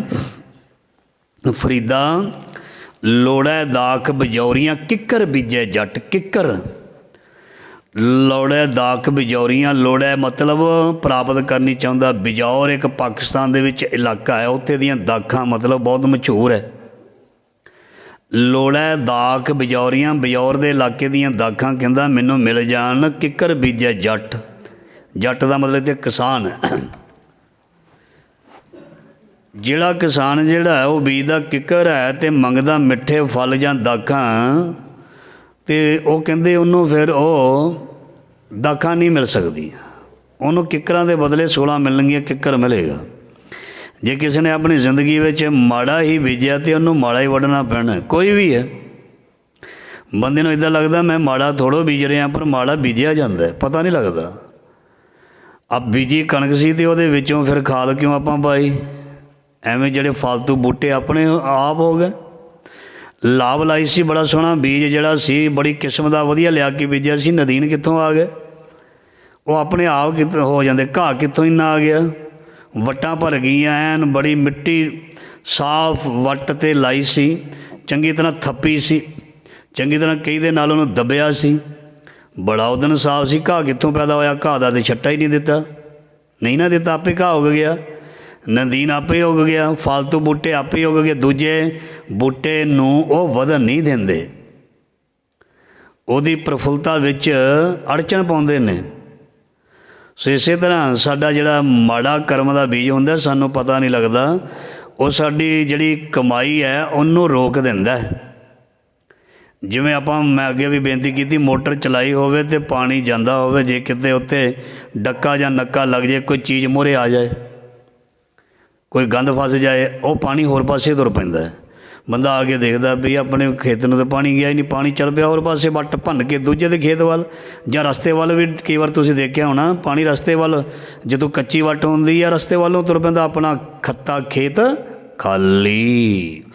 ਬਸ ਇਸੇ ਤਰ੍ਹਾਂ ਮਨੁੱਖ ਭਗਤੀ ਵੀ ਕਰਦਾ, ਸੇਵਾ ਵੀ ਕਰਦਾ, ਸਿਮਰਨ ਵੀ ਕਰਦਾ, ਕਥਾ ਕੀਰਤਨ ਵੀ ਕਰਦਾ, ਸੁਣਦਾ ਵੀ ਹੈ, ਪਰ ਇੱਦਾਂ ਦੀ ਗੱਲ ਕਦੀ ਕਰ ਬੈਠਦਾ ਸਾਰਾ ਕੁਝ ਪੋਚਾ ਫਿਰ ਜਾਂਦਾ। ਪੋਚਾ ਮਤਲਬ ਸਾਰਾ ਕੁਝ ਵਿਅਰਥ ਚਲਾ ਜਾਂਦਾ। ਮੈਂ ਨਹੀਂ ਕਹਿੰਦਾ ਬਾਣੀ ਦੀ ਪੰਕਤੀ ਸੁਣੋ, ਚਾਹੇ ਕੋਈ ਕਾਮ ਵਾਸ਼ਨਾ ਅਧੀਨ ਕੁਛ ਗਲਤ ਕਰਦਾ, ਚਾਹੇ ਲੋਭ ਅਧੀਨ ਕੁਛ ਕਰਦਾ, ਚਾਹੇ ਗੁੱਸੇ ਅਧੀਨ ਕਰਦਾ, ਚਾਹੇ ਮੋਹ ਅਧੀਨ ਕਰਦਾ, ਚਾਹੇ ਨਿੰਦਿਆ ਨਾਲ ਕਰਦਾ, ਮਹਾਰਾਜ ਜੀ ਕਹਿੰਦੇ ਉਹਦਾ ਕੀਤਾ ਕਰਮ ਸਾਰਾ ਨਿਸਫਲ ਜਾਂਦਾ ਹੈ। ਬਾਣੀ ਦੀ ਪੰਕਤੀ ਇਸ ਤਰ੍ਹਾਂ ਸਾਨੂੰ ਦੱਸਦੀ ਹੈ, ਕਾਮ ਨਾ ਵਿਸਰਿਓ। ਜਿਹੜਾ ਦੂਜਿਆਂ ਦੇ ਗੰਦੀ ਨਿਗਾਹ ਨਾਲ ਦੇਖੀ ਜਾਂਦਾ, ਹਮੇਸ਼ਾ ਕਲਪਨਾ ਹੀ ਕਰੀ ਜਾਂਦਾ, ਉਹ ਮਰਦ ਵੀ ਹੋ ਸਕਦਾ, ਔਰਤ ਵੀ ਹੋ ਸਕਦੀ ਹੈ। ਕਾਮ ਨਾ ਵਿਸਰਿਓ, ਕ੍ਰੋਧ ਨਾ ਵਿਸਰਿਓ, ਹਮੇਸ਼ਾ ਮੱਚਿਆ ਹੀ ਰਹਿੰਦਾ। ਮੱਚਿਆ ਮਤਲਬ ਹਮੇਸ਼ਾ ਗੁੱਸੇ ਵਿੱਚ ਹੀ ਰਹਿੰਦਾ। ਕਿਸੇ ਨੂੰ ਸੱਜਣ ਬਣਾਉਣਾ ਤੇ ਤੁਸੀਂ ਉਹਨੂੰ ਹੱਸ ਕੇ ਬੋਲੋ, ਤੁਹਾਡਾ ਸੱਜਣ ਬਣ ਜਾਏਗਾ। ਕਿਸੇ ਨੂੰ ਮਿਲਣਾ ਨਾ, ਪਹਿਲੀ ਮਿਲਣੀ ਪਤਾ ਕਿੱਦਾਂ ਦੀ ਹੋਣੀ ਚਾਹੀਦੀ ਹੈ। ਕਿਸੇ ਨਾਲ ਤੁਸੀਂ ਗੱਲ ਕਰਨੀ ਚਾਹੁੰਦੇ ਹੋ, ਪਹਿਲਾਂ ਮੁਸਕਰਾ ਕੇ ਉਹਨੂੰ ਸਤਿ ਸ੍ਰੀ ਅਕਾਲ, ਰਾਮ ਰਾਮ ਬੁਲਾਓ, ਉਹ ਆਪਣੀ ਗੱਲ ਸ਼ੁਰੂ ਕਰ ਦੇਵੇਗਾ। ਅਤੇ ਜੇ ਅਸੀਂ ਪਹਿਲ ਕੀਤੀ ਹੀ ਨਹੀਂ, ਮੁਸਕਰਾ ਕੇ ਬੋਲੇ ਹੀ ਨਹੀਂ, ਹੱਸ ਕੇ ਬੋਲੇ ਹੀ ਨਹੀਂ, ਉਹ ਬੰਦਾ ਪਿੱਛੇ ਹਟ ਜਾਏਗਾ। ਸੋ ਮਹਾਰਾਜ ਕਹਿੰਦੇ ਕਾਮ ਨਾ ਵਿਸਰਿਓ, ਕ੍ਰੋਧ ਨਾ ਵਿਸਰਿਓ, ਲੋਭ ਨਾ ਛੁਟਿਓ ਦੇਵਾ, ਪਰ ਨਿੰਦਾ ਮੁਖ ਤੇ ਨਹੀਂ ਛੁਟੀ, ਨੇ ਫਲ ਭਈ ਸਭ ਸੇਵਾ। ਅਤੇ ਇੱਕ ਆਪਾਂ ਨਵੇਂ ਪਾਤਸ਼ਾਹ ਦਾ ਵੀ ਸ਼ਬਦ ਪੜ੍ਹਦੇ ਹੁੰਦੇ ਹਾਂ, ਤੀਰਥ ਵਰਤ ਅਰ ਦਾਨ ਕਰ। ਮਹਾਰਾਜ ਕਹਿੰਦੇ ਤੀਰਥਾਂ 'ਤੇ ਨਹਾ ਜਿੰਨਾ ਮਰਜੀ, ਵਰਤ ਰੱਖ ਜਿੰਨੇ ਮਰਜੀ, ਦਾਨ ਕਰ ਜਿੰਨੇ ਮਰਜੀ। ਤੀਰਥ ਵਰਤ ਅਰ ਦਾਨ ਕਰ, ਮਨ ਮੈਂ ਧਰੇ ਗੁਮਾਨ। ਜੇ ਮਨ ਵਿੱਚ ਹੰਕਾਰ, ਮੈਂ ਜੀ ਮੈਂ ਕਰਦਾ, ਮੈਂ ਕੀਤਾ, ਮੇਰੇ ਵਰਗਾ ਕੌਣ ਹੈ, ਮੇਰੇ ਵਰਗਾ ਕੌਣ ਕੀਰਤਨ ਕਥਾ ਕਰ ਸਕਦਾ, ਮੇਰੇ ਵਰਗੀ ਸੇਵਾ ਕੌਣ ਕਰ ਸਕਦਾ, ਮੇਰੇ ਵਰਗੀ ਡਿਊਟੀ ਕੌਣ ਕਰ ਸਕਦਾ, ਮੇਰੇ ਵਰਗਾ ਸੋਹਣਾ ਕੰਮ ਕੌਣ ਕਰ ਸਕਦਾ। ਫਿਰ ਮਹਾਰਾਜ ਜੀ ਕਹਿੰਦੇ ਉਹ ਸੁਣ ਲਓ ਬਾਈ, ਤੀਰਥ ਵਰਤ ਅਰ ਦਾਨ ਕਰ, ਮਨ ਮੈਂ ਧਰੇ ਗਵਾਨ, ਨਾਨਕ ਨਿਫਲ ਜਾਤ ਹੈ ਜਿਉਂ ਕੁੰਚਰ ਇਸ਼ਨਾਨ। ਜਿਵੇਂ ਹਾਥੀ ਨਹਾ ਕੇ ਨਦੀ 'ਤੇ ਮੁੜ ਸੁੰਡ ਵਿੱਚ ਚਿੱਕੜ ਆਪਣੇ ਸਿਰ ਵਿੱਚ ਖੇ ਜਾਂ ਸੁਆਹ ਜਾਂ ਮਿੱਟੀ ਪਾ ਲੈਂਦਾ, ਇੱਦਾਂ ਉਹਦਾ ਕੀਤਾ ਮੁੜ ਕੇ ਫਿਰ ਉੱਥੇ ਜਿੱਥੋਂ ਤੁਰਿਆ ਸੀ ਬੇੜਾ ਫਿਰ ਉੱਥੇ। ਕਿਉਂਕਿ ਕਾਮ ਕ੍ਰੋਧ ਲੋਭ ਮੋਹ ਹੰਕਾਰ ਨਿੰਦਿਆ, ਮੈਂ ਮੇਰੀ ਹੰਕਾਰ ਦਾ ਸੰਗਲ ਖੋਲ੍ਹਿਆ ਹੀ ਨਹੀਂ। ਬੇੜਾ ਬੰਨਿਆ ਹੋਇਆ ਸੀ ਅਤੇ ਚੱਪੂ ਮਾਰੀ ਗਿਆ, ਰਾਤ ਨੂੰ ਚੜ੍ਹਿਆ ਸੀ, ਸਵੇਰ ਹੋ ਗਈ, ਕਹਿੰਦਾ ਦੂਜੇ ਕਿਨਾਰੇ ਲੱਗ ਗਿਆ ਹੋਵਾਂਗਾ। ਜਦੋਂ ਦੇਖਿਆ ਉਹ ਤਾਂ ਉੱਥੇ ਹੀ ਹੈ ਜਿੱਥੋਂ ਤੁਰਿਆ ਸੀ, ਮਤਲਬ ਉਸੇ ਕਿਨਾਰੇ 'ਤੇ। ਕੋਈ ਸਿਆਣਾ ਕਹਿੰਦਾ ਵੀ ਚੱਪੂ ਵੀ ਬਥੇਰਾ ਮਾਰਿਆ, ਬੇੜੀ ਵੀ ਬੜੀ ਭਜਾਈ, ਪਰ ਜਿਹੜਾ ਰੱਸਾ ਬੰਨਿਆ ਸੀ ਕਿੱਲੇ ਨਾਲ ਉਹ ਤਾਂ ਖੋਲ੍ਹਿਆ ਹੀ ਨਹੀਂ। ਤੂੰ ਵਾਸ਼ਨਾਵਾਂ ਦੇ ਰੱਸੇ ਸੰਗਲ, ਕਾਮ ਕ੍ਰੋਧ ਲੋਭ ਮੋਹ ਹੰਕਾਰ ਨਿੰਦਿਆ ਚੁਗਲੀ ਝੂਠ ਦੇ ਸੰਗਲ। ਭਾਵੇਂ ਬੰਦਾ ਸਭ ਕੁਝ ਕਰੀ ਜਾਂਦਾ, ਕਰਮ ਧਰਮ ਕਰੀ ਜਾਂਦਾ, ਜਦੋਂ ਤੱਕ ਇਹ ਸੰਗਲ ਨਹੀਂ ਨਾ ਖੁੱਲ੍ਹਦਾ, ਬੇੜਾ ਅੱਗੇ ਨਹੀਂ ਜਾਣਾ। ਬੀਜੈ ਬਿਖ ਮੰਗੇ ਅੰਮ੍ਰਿਤ ਵੇਖੋ ਇਹ ਨਿਆਓ। ਮਹਾਰਾਜ ਜੀ ਕਹਿੰਦੇ ਤੇਰੀ ਨੀਅਤ ਦਾ ਤੈਨੂੰ ਫਲ ਮਿਲਣਾ, ਜੋ ਮਰਜ਼ੀ ਕਰੀ ਜਾਈ। ਇਸ ਕਰਕੇ ਫਿਰ ਤੂੰ ਅਫਸੋਸ ਪਛਤਾਵਾ ਅਤੇ ਗਿਲਾ ਨਾ ਕਰੀ, ਤੇਰਾ ਹੀ ਹੈ। ਕਿਉਂਕਿ ਮੰਦਾ ਚੰਗਾ ਹੈ ਆਪਣਾ, ਆਪੇ ਹੀ ਕੀਤਾ ਪਾਵਣਾ। ਸੋ ਤੈਨੂੰ ਤੇਰਾ ਬੀਜਿਆ ਭਈ ਮਿਲਣਾ, ਸੋਚ ਲੈ। ਅਗਲੀ ਪੰਕਤੀ ਮਹੱਲਾ ਦੂਜਾ, ਨਾਲ ਇਆਣੇ ਦੋਸਤੀ ਕਦੇ ਨਾ ਆਵੇ ਰਾਸ। ਅਣਜਾਣ ਬੰਦੇ ਜਾਂ ਬੱਚਿਆਂ ਦੇ ਨਾਲ ਕੀਤੀ ਮਿੱਤਰਤਾ ਬੱਚਿਆਂ ਵਾਲੀ ਹੁੰਦੀ ਹੈ। ਧਿਆਨ ਦੇਣਾ, ਬੱਚੇ ਹੀ ਹੁੰਦੇ ਨੇ, ਬੱਚੇ ਹੀ ਹੁੰਦੇ ਨੇ। ਮੈਂ ਇਹ ਨਹੀਂ ਕਹਿੰਦਾ ਵੀ ਬੱਚੇ ਸਿਆਣੇ ਨਹੀਂ ਹੁੰਦੇ, ਬੱਚੇ ਹੀ ਹੁੰਦੇ ਨੇ। ਬੱਚੇ ਆਪਣੀ ਜਗ੍ਹਾ ਰਹਿਣ, ਸਿਆਣੇ ਆਪਣੀ ਜਗ੍ਹਾ ਰਹਿਣ, ਤਾਂ ਸਤਿਕਾਰ ਅਤੇ ਮਾਣ ਬਣਿਆ ਰਹਿੰਦਾ। ਚਾਹੇ ਸਮਾਜ ਹੋਵੇ, ਚਾਹੇ ਘਰ ਹੋਵੇ, ਮਤਲਬ ਹੱਦ ਹੋਣੀ ਚਾਹੀਦੀ। ਬੱਚਿਆਂ ਵਿੱਚ ਬੱਚੇ ਅਸੀਂ ਬਣਦੇ ਹਾਂ, ਹੱਦ ਹੋਣੀ ਚਾਹੀਦੀ। ਜ਼ਿਆਦਾ ਬੱਚਿਆਂ ਵਿੱਚ ਨੌਜਵਾਨਾਂ ਵਿੱਚ ਜ਼ਿਆਦਾ ਅਸੀਂ ਰੁੱਝਾਂਗੇ ਤਾਂ ਸਾਡੀ ਇੱਜ਼ਤ ਨੂੰ ਖਤਰਾ ਹੋ ਸਕਦਾ ਹੈ। ਧਿਆਨ ਦੇਣਾ, ਕਿਸੇ ਟੋਲੀ ਵਿੱਚ ਜ਼ਿਆਦਾ ਬੈਠਾਂਗੇ ਸਾਡੀ ਇੱਜ਼ਤ ਨੂੰ ਖਤਰਾ ਹੋ ਸਕਦਾ ਹੈ। ਕਿੱਥੇ ਜ਼ਿਆਦਾ ਅਸੀਂ ਮਤਲਬ ਇਹ ਹਾਜ਼ਰ ਰਹਾਂਗੇ, ਸਾਡੀ ਇੱਜ਼ਤ ਨੂੰ ਖਤਰਾ ਹੋ ਸਕਦਾ ਹੈ, ਸਾਨੂੰ ਕੋਈ ਫਿਰ ਪੁੱਛੇਗਾ ਨਹੀਂ। ਇਸ ਕਰਕੇ ਦੋਸਤੀ ਵੀ ਮਹਾਰਾਜ ਜੀ ਕਹਿੰਦੇ ਸਿਆਣੇ ਨਾਲ ਹੋਣੀ ਚਾਹੀਦੀ, ਇਆਣੇ ਨਾਲ ਨਹੀਂ। ਨਿਆਣੇ ਵਾਸਤੇ ਵੀ ਕਈ ਵਾਰ ਕਹਿ ਦਿੰਦੇ ਉਹੀ ਗੱਲ ਕੀਤੀ ਬੱਚਿਆਂ ਵਾਲੀ, ਅਤੇ ਫਿਰ ਬੱਚੇ ਦੇ ਨਾਲ ਤੈਨੂੰ ਕੌਣ ਕਹਿੰਦਾ ਸੀ? ਇੱਥੇ ਬੱਚੇ ਦਾ ਮਤਲਬ ਉਮਰ ਦੇ ਨਾਲ ਵੀ ਨਹੀਂ ਹੈ। ਬੱਚੇ ਦਾ ਮਤਲਬ ਛੋਟੀ ਬੱਚੀ, ਨਿੱਕੀ ਮੱਤ। ਭਾਵ ਅਰਥ ਵੈਸੇ ਇਹੀ ਬਣਦਾ, ਜਿਹਦੀ ਛੋਟੀ ਮੱਤ ਹੈ, ਨਿੱਕੀ ਮੱਤ ਹੈ, ਨੀਵੀਂ ਮੱਤ ਹੈ, ਉਹਨਾਂ ਦੇ ਨਾਲ ਮਹਾਰਾਜ ਜੀ ਕਹਿੰਦੇ ਦੋਸਤੀ ਨਾ ਕਰੀ। ਉਹਨਾਂ ਨੇ ਤੈਨੂੰ ਕੋਈ ਚੰਗੀ ਸਲਾਹ ਨਹੀਂ ਦੇਣੀ। ਜਿਹਦੀ ਮੱਤ ਹੀ ਨਹੀਂ ਹੈ ਉਹਦੇ ਨਾਲ ਕੀ ਸਲਾਹ ਦੇਵੇਗਾ? ਦੋਸਤੀ ਕਰਨੀ ਚਾਹੀਦੀ ਹੈ ਵੱਡਿਆਂ ਨਾਲ। ਵੱਡਿਆਂ ਦਾ ਮਤਲਬ ਕੋਈ ਅਮੀਰਾਂ ਦੀ ਗੱਲ ਨਹੀਂ ਮੈਂ ਕਰ ਰਿਹਾ, ਜਾਂ ਉਮਰ ਦੇ ਵੱਡਿਆਂ ਦੀ ਵੀ ਨਹੀਂ ਗੱਲ ਕਰ ਰਿਹਾ। ਜਿਨ੍ਹਾਂ ਦੇ ਕੋਲ ਸੋਝੀ ਹੈ, ਉਹ ਭਾਵੇਂ ਨੌਜਵਾਨ ਹੋਵੇ, ਬੱਚਾ ਹੋਵੇ, ਉਹ ਵੀ ਵੱਡਾ, ਉਹ ਕਿਸੇ ਦੇ ਨਾਲ ਵੀ ਉਹਨਾਂ ਦੇ ਨਾਲ ਦੋਸਤੀ ਕੀਤੀ ਜਾਣੀ ਚਾਹੀਦੀ ਹੈ ਜਿਨ੍ਹਾਂ ਕੋਲ ਵਿਚਾਰ ਹੈ, ਜਿਨ੍ਹਾਂ ਕੋਲ ਵਿਦਵਤ ਹੈ, ਜਿਨ੍ਹਾਂ ਕੋਲ ਵਿੱਦਿਆ ਹੈ। ਕਿਹੜੀ ਵਿੱਦਿਆ? ਜਿਹੜੀ ਉਹਨਾਂ ਨੇ ਜ਼ਿੰਦਗੀ ਦੇ ਵਿੱਚ ਕਮਾਈ ਕੀਤੀ ਹੁੰਦੀ ਹੈ, ਹੰਢਾਈ ਹੁੰਦੀ ਹੈ, ਉਹਨੂੰ ਵਿੱਦਿਆ ਹੀ ਕਿਹਾ ਜਾਂਦਾ। ਤਜਰਬਾ ਇੱਕ ਵਿੱਦਿਆ ਹੈ। ਕੇਵਲ ਕਿਤਾਬਾਂ ਵਿੱਚ ਪੜ੍ਹੀ ਜਾਣ ਵਾਲੀ ਵਿੱਦਿਆ ਨੂੰ ਕੋਈ ਵਿੱਦਿਆ ਨਾ ਕੇਵਲ ਸਮਝ ਲਵੇ। ਕਿਸੇ ਦੇ ਕੋਲ ਕੋਈ ਵੀ ਕਿਸੇ ਕਿਸਮ ਦਾ ਤਜਰਬਾ ਹੈ ਨਾ, ਉਹ ਵਿੱਦਿਆ ਹੈ। ਅਤੇ ਜਿਸ ਕੋਲ ਬੋਲਣ ਦੀ ਤਾਲੀਮ, ਤਹਿਜ਼ੀਬ, ਇਹ ਵਿੱਦਿਆ ਹੈ। ਉਹਦੇ ਕੋਲ ਪੁੱਛੋ ਜਾਏ ਸਿਆਣਿਆਂ ਅੱਗੇ ਮਿਲਣ ਕਿਨਾ ਵਾਲੀ ਪੰਕਤੀ। ਸਾਨੂੰ ਉਹਨਾਂ ਦੇ ਨਾਲ ਦੋਸਤੀ ਕਰਨੀ ਚਾਹੀਦੀ ਹੈ, ਉਹਨਾਂ ਸੱਜਣਾਂ ਕੋਲ ਬਹਿਣਾ ਚਾਹੀਦਾ ਹੈ, ਉਹਨਾਂ ਦੇ ਕੋਲ ਨਹੀਂ ਬਹਿਣਾ ਚਾਹੀਦਾ ਜਿਹੜੇ ਛੋਟੀ ਮੱਤ ਵਾਲੇ ਹੋਣ। ਸੱਜਣ ਸੱਚਾ ਪਾਤਸ਼ਾਹੋ, ਸ੍ਰੀ ਸ਼ਾਹਾਂ ਦੇ ਸ਼ਾਹੋ, ਜਿਸ ਪਾਸ ਬੈਠੇ ਆ ਸੋਹੀ ਹੈ ਸਭਨਾਂ ਦਾ ਵੈਸਾਹੋ। ਜਿਹਾ ਜਾਣੇ ਤਿਉ ਵਰਤੇ ਵੇਖੋ ਕੋ ਨਿਰਜਾਸ। ਕਿਉਂਕਿ ਮਹਾਰਾਜ ਜੀ ਕਹਿੰਦੇ ਉਸ ਦਾ ਜਿਹੜਾ ਰਵੱਈਆ ਹੁੰਦਾ ਹੈ ਨਾ, ਉਹ ਅਣਜਾਣ ਜਿਹਾ ਨਿਆਣਿਆਂ ਵਾਲਾ ਰਹਿੰਦਾ ਹੈ ਅਤੇ ਉਹ ਆਪਣੇ ਮਨ ਦੇ ਪਿੱਛੇ ਹੀ ਲੱਗਿਆ ਰਹਿੰਦਾ ਹੈ ਅਤੇ ਉਹ ਆਪਣੀ ਮੱਤ ਨੂੰ ਹੀ ਅੱਗੇ ਲਾਈ ਫਿਰਦਾ ਹੈ, ਭੈੜੀ ਅਤੇ ਮਾੜੀ ਮੱਤ ਨੂੰ। ਜਿਹਾ ਜਾਣੇ ਤਿਉ ਵਰਤੇ ਵੇਖੋ ਕੋ ਨਿਰਜਾਸ। ਇਸ ਕਰਕੇ ਪਰਖ ਕਰ ਲੈ ਭਾਈ, ਦੋਸਤੀ ਕਰਨ ਲੱਗਿਆਂ ਪਰਖ ਕਰ ਲੈ, ਖਰਾਬ ਨਾ ਹੋ ਜਾਏ ਜ਼ਿੰਦਗੀ। ਕਿਉਂਕਿ ਮਿੱਤਰ ਜਿਹੜਾ ਇਸ ਜ਼ਮਾਨੇ ਦੇ ਵਿੱਚ ਮਿਲਣਾ ਬਹੁਤ ਮੁਸ਼ਕਲ ਹੈ।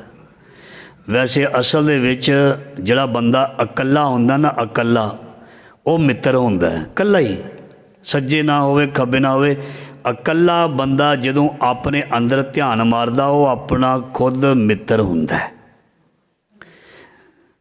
ਅੰਤਰ ਆਤਮਾ ਦੇ ਵਿੱਚੋਂ ਜਦੋਂ ਕੋਈ ਸੱਚ ਦੀ ਆਵਾਜ਼ ਆਉਂਦੀ ਹੈ, ਮਨੁੱਖ ਆਪਣਾ ਮਿੱਤਰ ਖੁਦ ਹੁੰਦਾ। ਹਾਂ, ਸੰਸਾਰ ਦੇ ਵਿੱਚ ਕੋਈ ਇੱਦਾਂ ਦਾ ਕਰੋੜਾਂ ਦੇ ਵਿੱਚੋਂ ਕੋਈ ਮਿਲ ਜਾਵੇ ਤਾਂ ਮਿੱਤਰ ਬਣਾ ਲੈਣਾ ਚਾਹੀਦਾ, ਨਹੀਂ ਤਾਂ ਦੂਰ ਰੱਖਣਾ ਚਾਹੀਦਾ। ਬੜੀ ਛੇਤੀ ਪਰਖ ਹੋ ਜਾਂਦੀ ਹੈ ਸੱਚੇ ਮਿੱਤਰ ਦੀ ਅਤੇ ਝੂਠੇ ਮਿੱਤਰ ਦੀ। ਸੋ ਮਹਾਰਾਜ ਜੀ ਕਹਿੰਦੇ ਨੇ, ਦੇਖੋ ਸੁਣੋ ਸਾਹਿਬ ਸੇਤੀ ਹੁਕਮ ਨਾ ਚੱਲੇ, ਕਹੀ ਬਣੇ ਅਰਦਾਸ। ਸੋ ਮਹਾਰਾਜ ਜੀ ਕਹਿੰਦੇ ਨੇ ਉਸ ਮਾਲਕ ਦੇ ਅੱਗੇ ਕਦੀ ਵੀ ਜ਼ੋਰ ਨਹੀਂ ਚੱਲਦਾ, ਉਹਦੇ ਅੱਗੇ ਅਰਦਾਸ ਚੱਲਦੀ ਹੈ, ਉਹਦੇ ਅੱਗੇ ਹੁਕਮ ਨਹੀਂ ਸਾਡਾ ਚੱਲਦਾ। ਪਰਮਾਤਮਾ ਅੱਗੇ ਅਰਦਾਸ ਚੱਲਦੀ ਹੈ, ਕਹੀ ਬਣੇ ਅਰਦਾਸ। ਮਾਲਕ ਅੱਗੇ ਅਰਦਾਸ ਚੱਲਦੀ ਹੈ, ਕੂੜ ਕਮਾਣੇ ਕੂੜੋ ਹੋਵੇ, ਨਾਨਕ ਸਿਫਤ ਵਿਗਾਸ। ਮਹਾਰਾਜ ਜੀ ਕਹਿੰਦੇ ਜਦੋਂ ਤੱਕ ਮਨੁੱਖ ਦੁਨੀਆ ਦੇ ਝੂਠੇ ਧੰਦਿਆਂ ਵਿੱਚ ਲੱਗਿਆ ਹੋਇਆ, ਉਹ ਚਿੰਤਾ ਵਿੱਚ ਫਸਿਆ ਰਹੇਗਾ। ਮਾਲਕ ਦੀ ਸਿਫਤ ਸਲਾਹ, ਮਾਲਕ ਦੀ ਸੇਵਾ ਹੀ ਮਹਾਰਾਜ ਜੀ ਕਹਿੰਦੇ ਨਾਨਕ ਸਿਫਤ ਵਿਗਾਸ। ਵਿਗਾਸ ਮਤਲਬ ਖੁਸ਼ੀ, ਖੜਾਓ। ਮਾਲਕ ਦੀ ਸਿਫਤ ਸਲਾਹ ਹੀ ਮਹਾਰਾਜ ਜੀ ਕਹਿੰਦੇ ਜ਼ਿੰਦਗੀ ਵਿੱਚ ਖੜਾਓ ਲਿਆਉਂਦੀ ਹੈ। ਅਤੇ ਸੰਸਾਰ ਦੇ ਕੂੜ ਦੇ ਵਿੱਚ ਲੱਗ ਕੇ ਕੂੜ ਰਾਜਾ, ਕੂੜ ਪ੍ਰਜਾ, ਕੂੜ ਸਭ ਸੰਸਾਰ, ਕੂੜ ਮੰਡਪ, ਕੂੜ ਮਾੜੀ, ਕੂੜ ਬੈਸਨਹਾਰ। ਇਸ ਸੰਸਾਰ ਦੇ ਵਿੱਚ ਕੂੜ ਮੀਆਂ, ਕੂੜ ਬੀਬੀ, ਖੱਪ ਹੋਏ ਖਾਰ, ਕੂੜ ਕੂੜੇ ਨਿਉ ਲੱਗਾ ਵਿਸਰਿਆ ਕਰਤਾਰ, ਕਿਸ ਨਾਲ ਕੀਚੈ ਦੋਸਤੀ ਸਭ ਜਗ ਚੱਲਣਹਾਰ। ਕੂੜ ਕਮਾਣੇ ਕੂੜੋ ਹੋਵੇ, ਕੂੜੇ ਵਿੱਚ ਬੰਦਾ ਪਿਆ, ਝੂਠੇ ਬੰਦੇ ਦੇ ਨਾਲ ਲੱਗਿਆ ਵੀ ਝੂਠਾ ਬਣ ਜਾਂਦਾ। ਇਸ ਕਰਕੇ ਮਹਾਰਾਜ ਜੀ ਕਹਿੰਦੇ ਸਿਫਤ ਰੱਬ ਦੀ ਕੀਤਿਆਂ ਹੀ ਖੁਸ਼ੀ ਖੜਾਓ ਮਿਲੇਗਾ। ਮਹੱਲਾ ਦੂਜਾ। ਨਾਲੇ ਆਣੇ ਦੋਸਤੀ ਵੱਡਾ ਰੁਸਿਓ ਨੇਹੋ। ਪਾਤਸ਼ਾਹ ਜੀ ਕਹਿੰਦੇ ਨੇ ਵੱਡਾ ਮਨੁੱਖ ਜਿਹੜਾ ਉਹ ਵੱਡੀ ਸੋਚ ਦੇ ਨਾਲ ਹੀ ਤੁਰਦਾ। ਉਹ ਮਿੱਤਰਤਾ ਜਿਹੜੀ ਹੈ ਵੱਡੀ ਸੋਚ ਵਾਲੇ ਦੇ ਨਾਲ ਹੀ ਕਰਦਾ। ਮਤਲਬ ਜਿਸ ਦੀ ਸੋਚ ਵੱਡੀ ਹੈ, ਕੋਈ ਵੀ ਹੈ, ਉਹ ਭਾਵੇਂ ਉਹਦੀ ਉਮਰ ਤੋਂ 2, 4, 5 ਸਾਲ ਛੋਟਾ ਵੀ ਕਿਉਂ ਨਾ ਹੋਵੇ। ਪਾਣੀ ਅੰਦਰ ਲੀਕ ਜਿਉਂ ਤਿਸਦਾ ਥਾਓ ਨਾ ਥੇਹੋ। ਪਾਤਸ਼ਾਹ ਜੀ ਕਹਿੰਦੇ ਨੇ ਜਿਹੜੇ ਇਆਣੇ ਨੇ, ਨਿਆਣੇ ਨੇ, ਕੱਚੇ ਨੇ, ਛੋਟੀ ਮੱਤ ਵਾਲੇ ਨੇ, ਉਹ ਇੱਦਾਂ ਨੇ ਜਿਵੇਂ ਪਾਣੀ ਵਿੱਚ ਲੀਕ। ਪਾਣੀ ਵਿੱਚ ਲੀਕ ਦਾ ਕੀ ਪਤਾ ਲੱਗਦਾ? ਪਾਣੀ ਅੰਦਰ ਲੀਕ ਜਿਉਂ ਤਿਸਦਾ ਥਾਓ ਨਾ ਥੇਹੋ। ਪਾਣੀ ਦੇ ਵਿੱਚ ਮਾਰੀ ਲੀਕ ਕੋਈ ਪਤਾ ਪੁਤਾ ਨਹੀਂ ਲੱਗਦਾ। ਇੱਦਾਂ ਹੀ ਮਹਾਰਾਜ ਜੀ ਕਹਿੰਦੇ ਕੱਚੇ ਅਤੇ ਝੂਠਿਆਂ ਦਾ ਸੰਸਾਰ ਦੇ ਵਿੱਚ ਇਸੇ ਤਰ੍ਹਾਂ ਹੀ ਹੈ। ਮਹੱਲਾ ਦੂਜਾ। ਹੋਏ ਇਆਣਾ ਕਰੇ ਕੰਮ ਆਨ ਨਾ ਸਕੇ ਰਾਸ। ਅਣਜਾਣ ਬੰਦਾ ਕਿਸੇ ਕੰਮ ਨੂੰ ਹੱਥ ਪਾਏ, ਪਹਿਲਾਂ ਤਾਂ ਉਹਨੂੰ ਪਾਉਣਾ ਨਹੀਂ ਚਾਹੀਦਾ। ਜੇ ਪਾ ਲਵੇ ਤਾਂ ਉਹ ਸਿਰੇ ਨਹੀਂ ਚੜ੍ਹਦਾ। ਕੰਮ ਬਾਰੇ ਜਾਣਕਾਰੀ ਹੋਵੇ ਤੇ ਕੰਮ ਨੂੰ ਹੱਥ ਪਾਉਣਾ ਚਾਹੀਦਾ, ਨਹੀਂ ਤੇ ਹੱਥ ਬੰਦਾ ਬਣਾ ਲਏਗਾ। ਕਈ ਸਾਡੇ ਨਿੱਕੇ ਨਿਆਣੇ ਗੱਡੀਆਂ ਫੜ ਲੈਂਦੇ ਨੇ, ਮੋਟਰਸਾਈਕਲ ਫੜ ਲੈਂਦੇ ਨੇ, ਫਿਰ ਲੱਤਾਂ ਬਣਾ ਕੇ ਆ ਜਾਂਦੇ ਨੇ। ਕਿਉਂ? ਪਹਿਲੀ ਗੱਲ ਤਾਂ 18 ਸਾਲ ਤੱਕ ਤੇ ਲਾਇਸੈਂਸ ਮਿਲਦਾ ਜਿਹੜਾ ਉਹਦੇ ਦੁਆਰਾ ਚਲਾਉਣਾ ਚਾਹੀਦਾ। ਨਿਆਣੇ 14 15 ਸਾਲ ਦੇ ਗੱਡੀਆਂ ਧੋਈ ਫਿਰਦੇ ਨੇ। ਅਤੇ ਫਿਰ ਮਹਾਰਾਜ ਜੀ ਕਹਿੰਦੇ ਨੇ ਹੋਏ ਇਆਣਾ ਕਰੇ ਕੰਮ। ਕਾਨੂੰਨ ਇੱਥੇ ਬਹੁਤਾ ਕੰਮ ਨਹੀਂ ਕਰਦਾ ਸਾਡੇ, ਅਤੇ ਉਹ ਫਿਰ ਐਕਸੀਡੈਂਟ ਹੋ ਜਾਂਦੇ ਨੇ ਅਤੇ ਉਹਨਾਂ ਨੂੰ ਪਤਾ ਹੀ ਨਹੀਂ, ਉਹਨੂੰ ਸਿੱਖਿਆ ਹੀ ਨਹੀਂ ਮਿਲੀ ਹੁੰਦੀ ਵੀ ਗੱਡੀ ਤੋਰਨੀ ਕਿੱਦਾਂ ਹੈ, ਓਵਰਟੇਕ ਕਿਵੇਂ ਕਰਨਾ, ਬ੍ਰੇਕ ਕਿਵੇਂ ਲਾਉਣੀ ਹੈ, ਮੋੜ ਕਿਵੇਂ ਕੱਟਣਾ, ਸੱਜੇ ਕਿੱਦਾਂ ਵੇਖਣਾ, ਖੱਬੇ ਕਿੱਦਾਂ ਵੇਖਣਾ। ਅਤੇ ਇਹ ਉਹਨਾਂ ਨੂੰ ਪਤਾ ਹੀ ਨਹੀਂ ਹੁੰਦਾ, ਸਿੱਖਿਆ ਹੀ ਨਹੀਂ ਹੁੰਦਾ। ਇੱਕ ਦੂਜੇ ਕੋਲੋਂ ਦੇਖ ਕੇ ਅਤੇ ਉਹ ਆਪਣੇ ਆਪ ਨੂੰ ਵੱਡੇ ਡਰਾਈਵਰ ਬਣ ਜਾਂਦੇ ਨੇ। ਅਤੇ ਫਿਰ ਮਹਾਰਾਜ ਜੀ ਕਹਿੰਦੇ ਨੇ ਫਿਰ ਉਹ ਦੁੱਖ ਪਾਉਂਦੇ ਨੇ। ਹੋਏ ਇਆਣਾ ਕਰੇ ਕੰਮ ਆਨ ਨਾ ਸਕੇ ਰਾਸ। ਹੋਰ ਵੀ ਕਈ ਫੀਲਡਾਂ ਦੇ ਵਿੱਚ ਜਿੱਥੇ ਬੰਦੇ ਨੂੰ ਪਤਾ ਨਹੀਂ ਵੀ ਮੈਂ ਇੱਥੇ ਨਹੀਂ ਕਾਮਯਾਬ ਹੋ ਸਕਦਾ, ਇੱਥੇ ਬੋਲ ਨਹੀਂ ਸਕਦਾ, ਇਹ ਕੰਮ ਨਹੀਂ ਕਰ ਸਕਦਾ, ਮੇਰੇ ਹੱਥ ਵੱਸ ਦੀ ਗੱਲ ਨਹੀਂ। ਉਹ ਕਿਸੇ ਨੂੰ ਉਸ ਕੰਮ ਦੇ ਲਈ ਨਾ ਸਲਾਹ ਦੇਵੇ, ਨਾ ਲਾਰਾ ਲਾਵੇ, ਨਾ ਉਸ ਕੰਮ ਨੂੰ ਹੱਥ ਪਾਵੇ, ਨਹੀਂ ਤਾਂ ਮਹਾਰਾਜ ਜੀ ਕਹਿੰਦੇ ਉਹਨੂੰ ਲੈਣੇ ਦੇ ਦੇਣੇ ਪੈ ਸਕਦੇ ਨੇ। ਹੋਏ ਇਆਣਾ ਕਰੇ ਕੰਮ ਆਨ ਨਾ ਸਕੇ ਰਾਸ। ਜੇ ਇੱਕ ਅੱਧ ਚੰਗੀ ਕਰੇ ਦੂਜੀ ਪੀਵੇ ਰਾਸ। ਜੇ ਮਾੜਾ ਮੋਟਾ ਉਹਦੇ ਕੋਲ ਚੰਗਾ ਹੋ ਗਿਆ ਤਾਂ ਉਹਨੇ ਇੱਕਦਮ ਫਿਰ ਵਿਗਾੜ ਦੇਣਾ। ਇੱਕ ਵਾਰੀ ਤਾਂ ਹੋ ਸਕਦਾ ਭੁੱਲ ਭੁਲੇਖੇ ਚੰਗਾ ਹੋ ਜਾਏ ਕੰਮ, ਪਰ ਦੂਜੀ ਵਾਰੀ ਜ਼ਰੂਰ ਵਿਗਾੜੇਗਾ। ਜਿਹਨੂੰ ਤਜਰਬਾ ਨਹੀਂ ਉਹ ਵਿਗਾੜੇਗਾ। ਅਗਲੀ ਆਖਰੀ ਪੰਕਤੀ, ਚਾਕਰ ਲੱਗੇ ਚਾਕਰੀ ਜੇ ਚੱਲੇ ਖਸਮੇ ਪਾਏ। ਜਿਹੜਾ ਆਪਣੇ ਮਾਲਕ ਦੀ ਮਰਜ਼ੀ ਦੇ ਅਨੁਸਾਰ ਚੱਲਦਾ, ਉਹਦੀ ਚਾਕਰੀ ਕਰਦਾ, ਉਹ ਸਮਝੋ ਮਾਲਕ ਦਾ ਅਸਲੀ ਚਾਕਰ ਹੈ। ਹੁਰਮਤ ਇਸ ਨੂੰ ਅਗਲੀ ਉਹ ਵਜੋਂ ਵੀ ਦੋਣਾ ਖਾਏ। ਮਹਾਰਾਜ ਜੀ ਕਹਿੰਦੇ ਉਹਨੂੰ ਬੜੀ ਇੱਜ਼ਤ ਮਿਲਦੀ ਹੈ ਅਤੇ ਮਾਲਕ ਪਾਸੋਂ ਤਨਖਾਹ ਵੀ ਦੁੱਗਣੀ ਮਿਲਦੀ ਹੈ। ਤਿਸ 'ਤੇ ਚੌਗਣ ਕਰੇ ਨਿਹਾਲ। ਇੱਥੇ ਤਨਖਾਹ ਦਾ ਮਤਲਬ ਪੈਸੇ ਨਹੀਂ, ਉਸ ਦੀ ਜਿਹੜੀ ਬਖਸ਼ਿਸ਼ ਹੈ ਨਾ, ਬਖਸ਼ਿਸ਼ ਕਈ ਰੂਪਾਂ ਦੇ ਵਿੱਚ ਮਿਲਦੀ ਹੈ, ਉਹ ਤਨਖਾਹ ਵਾਂਗੂ ਹੀ ਹੈ।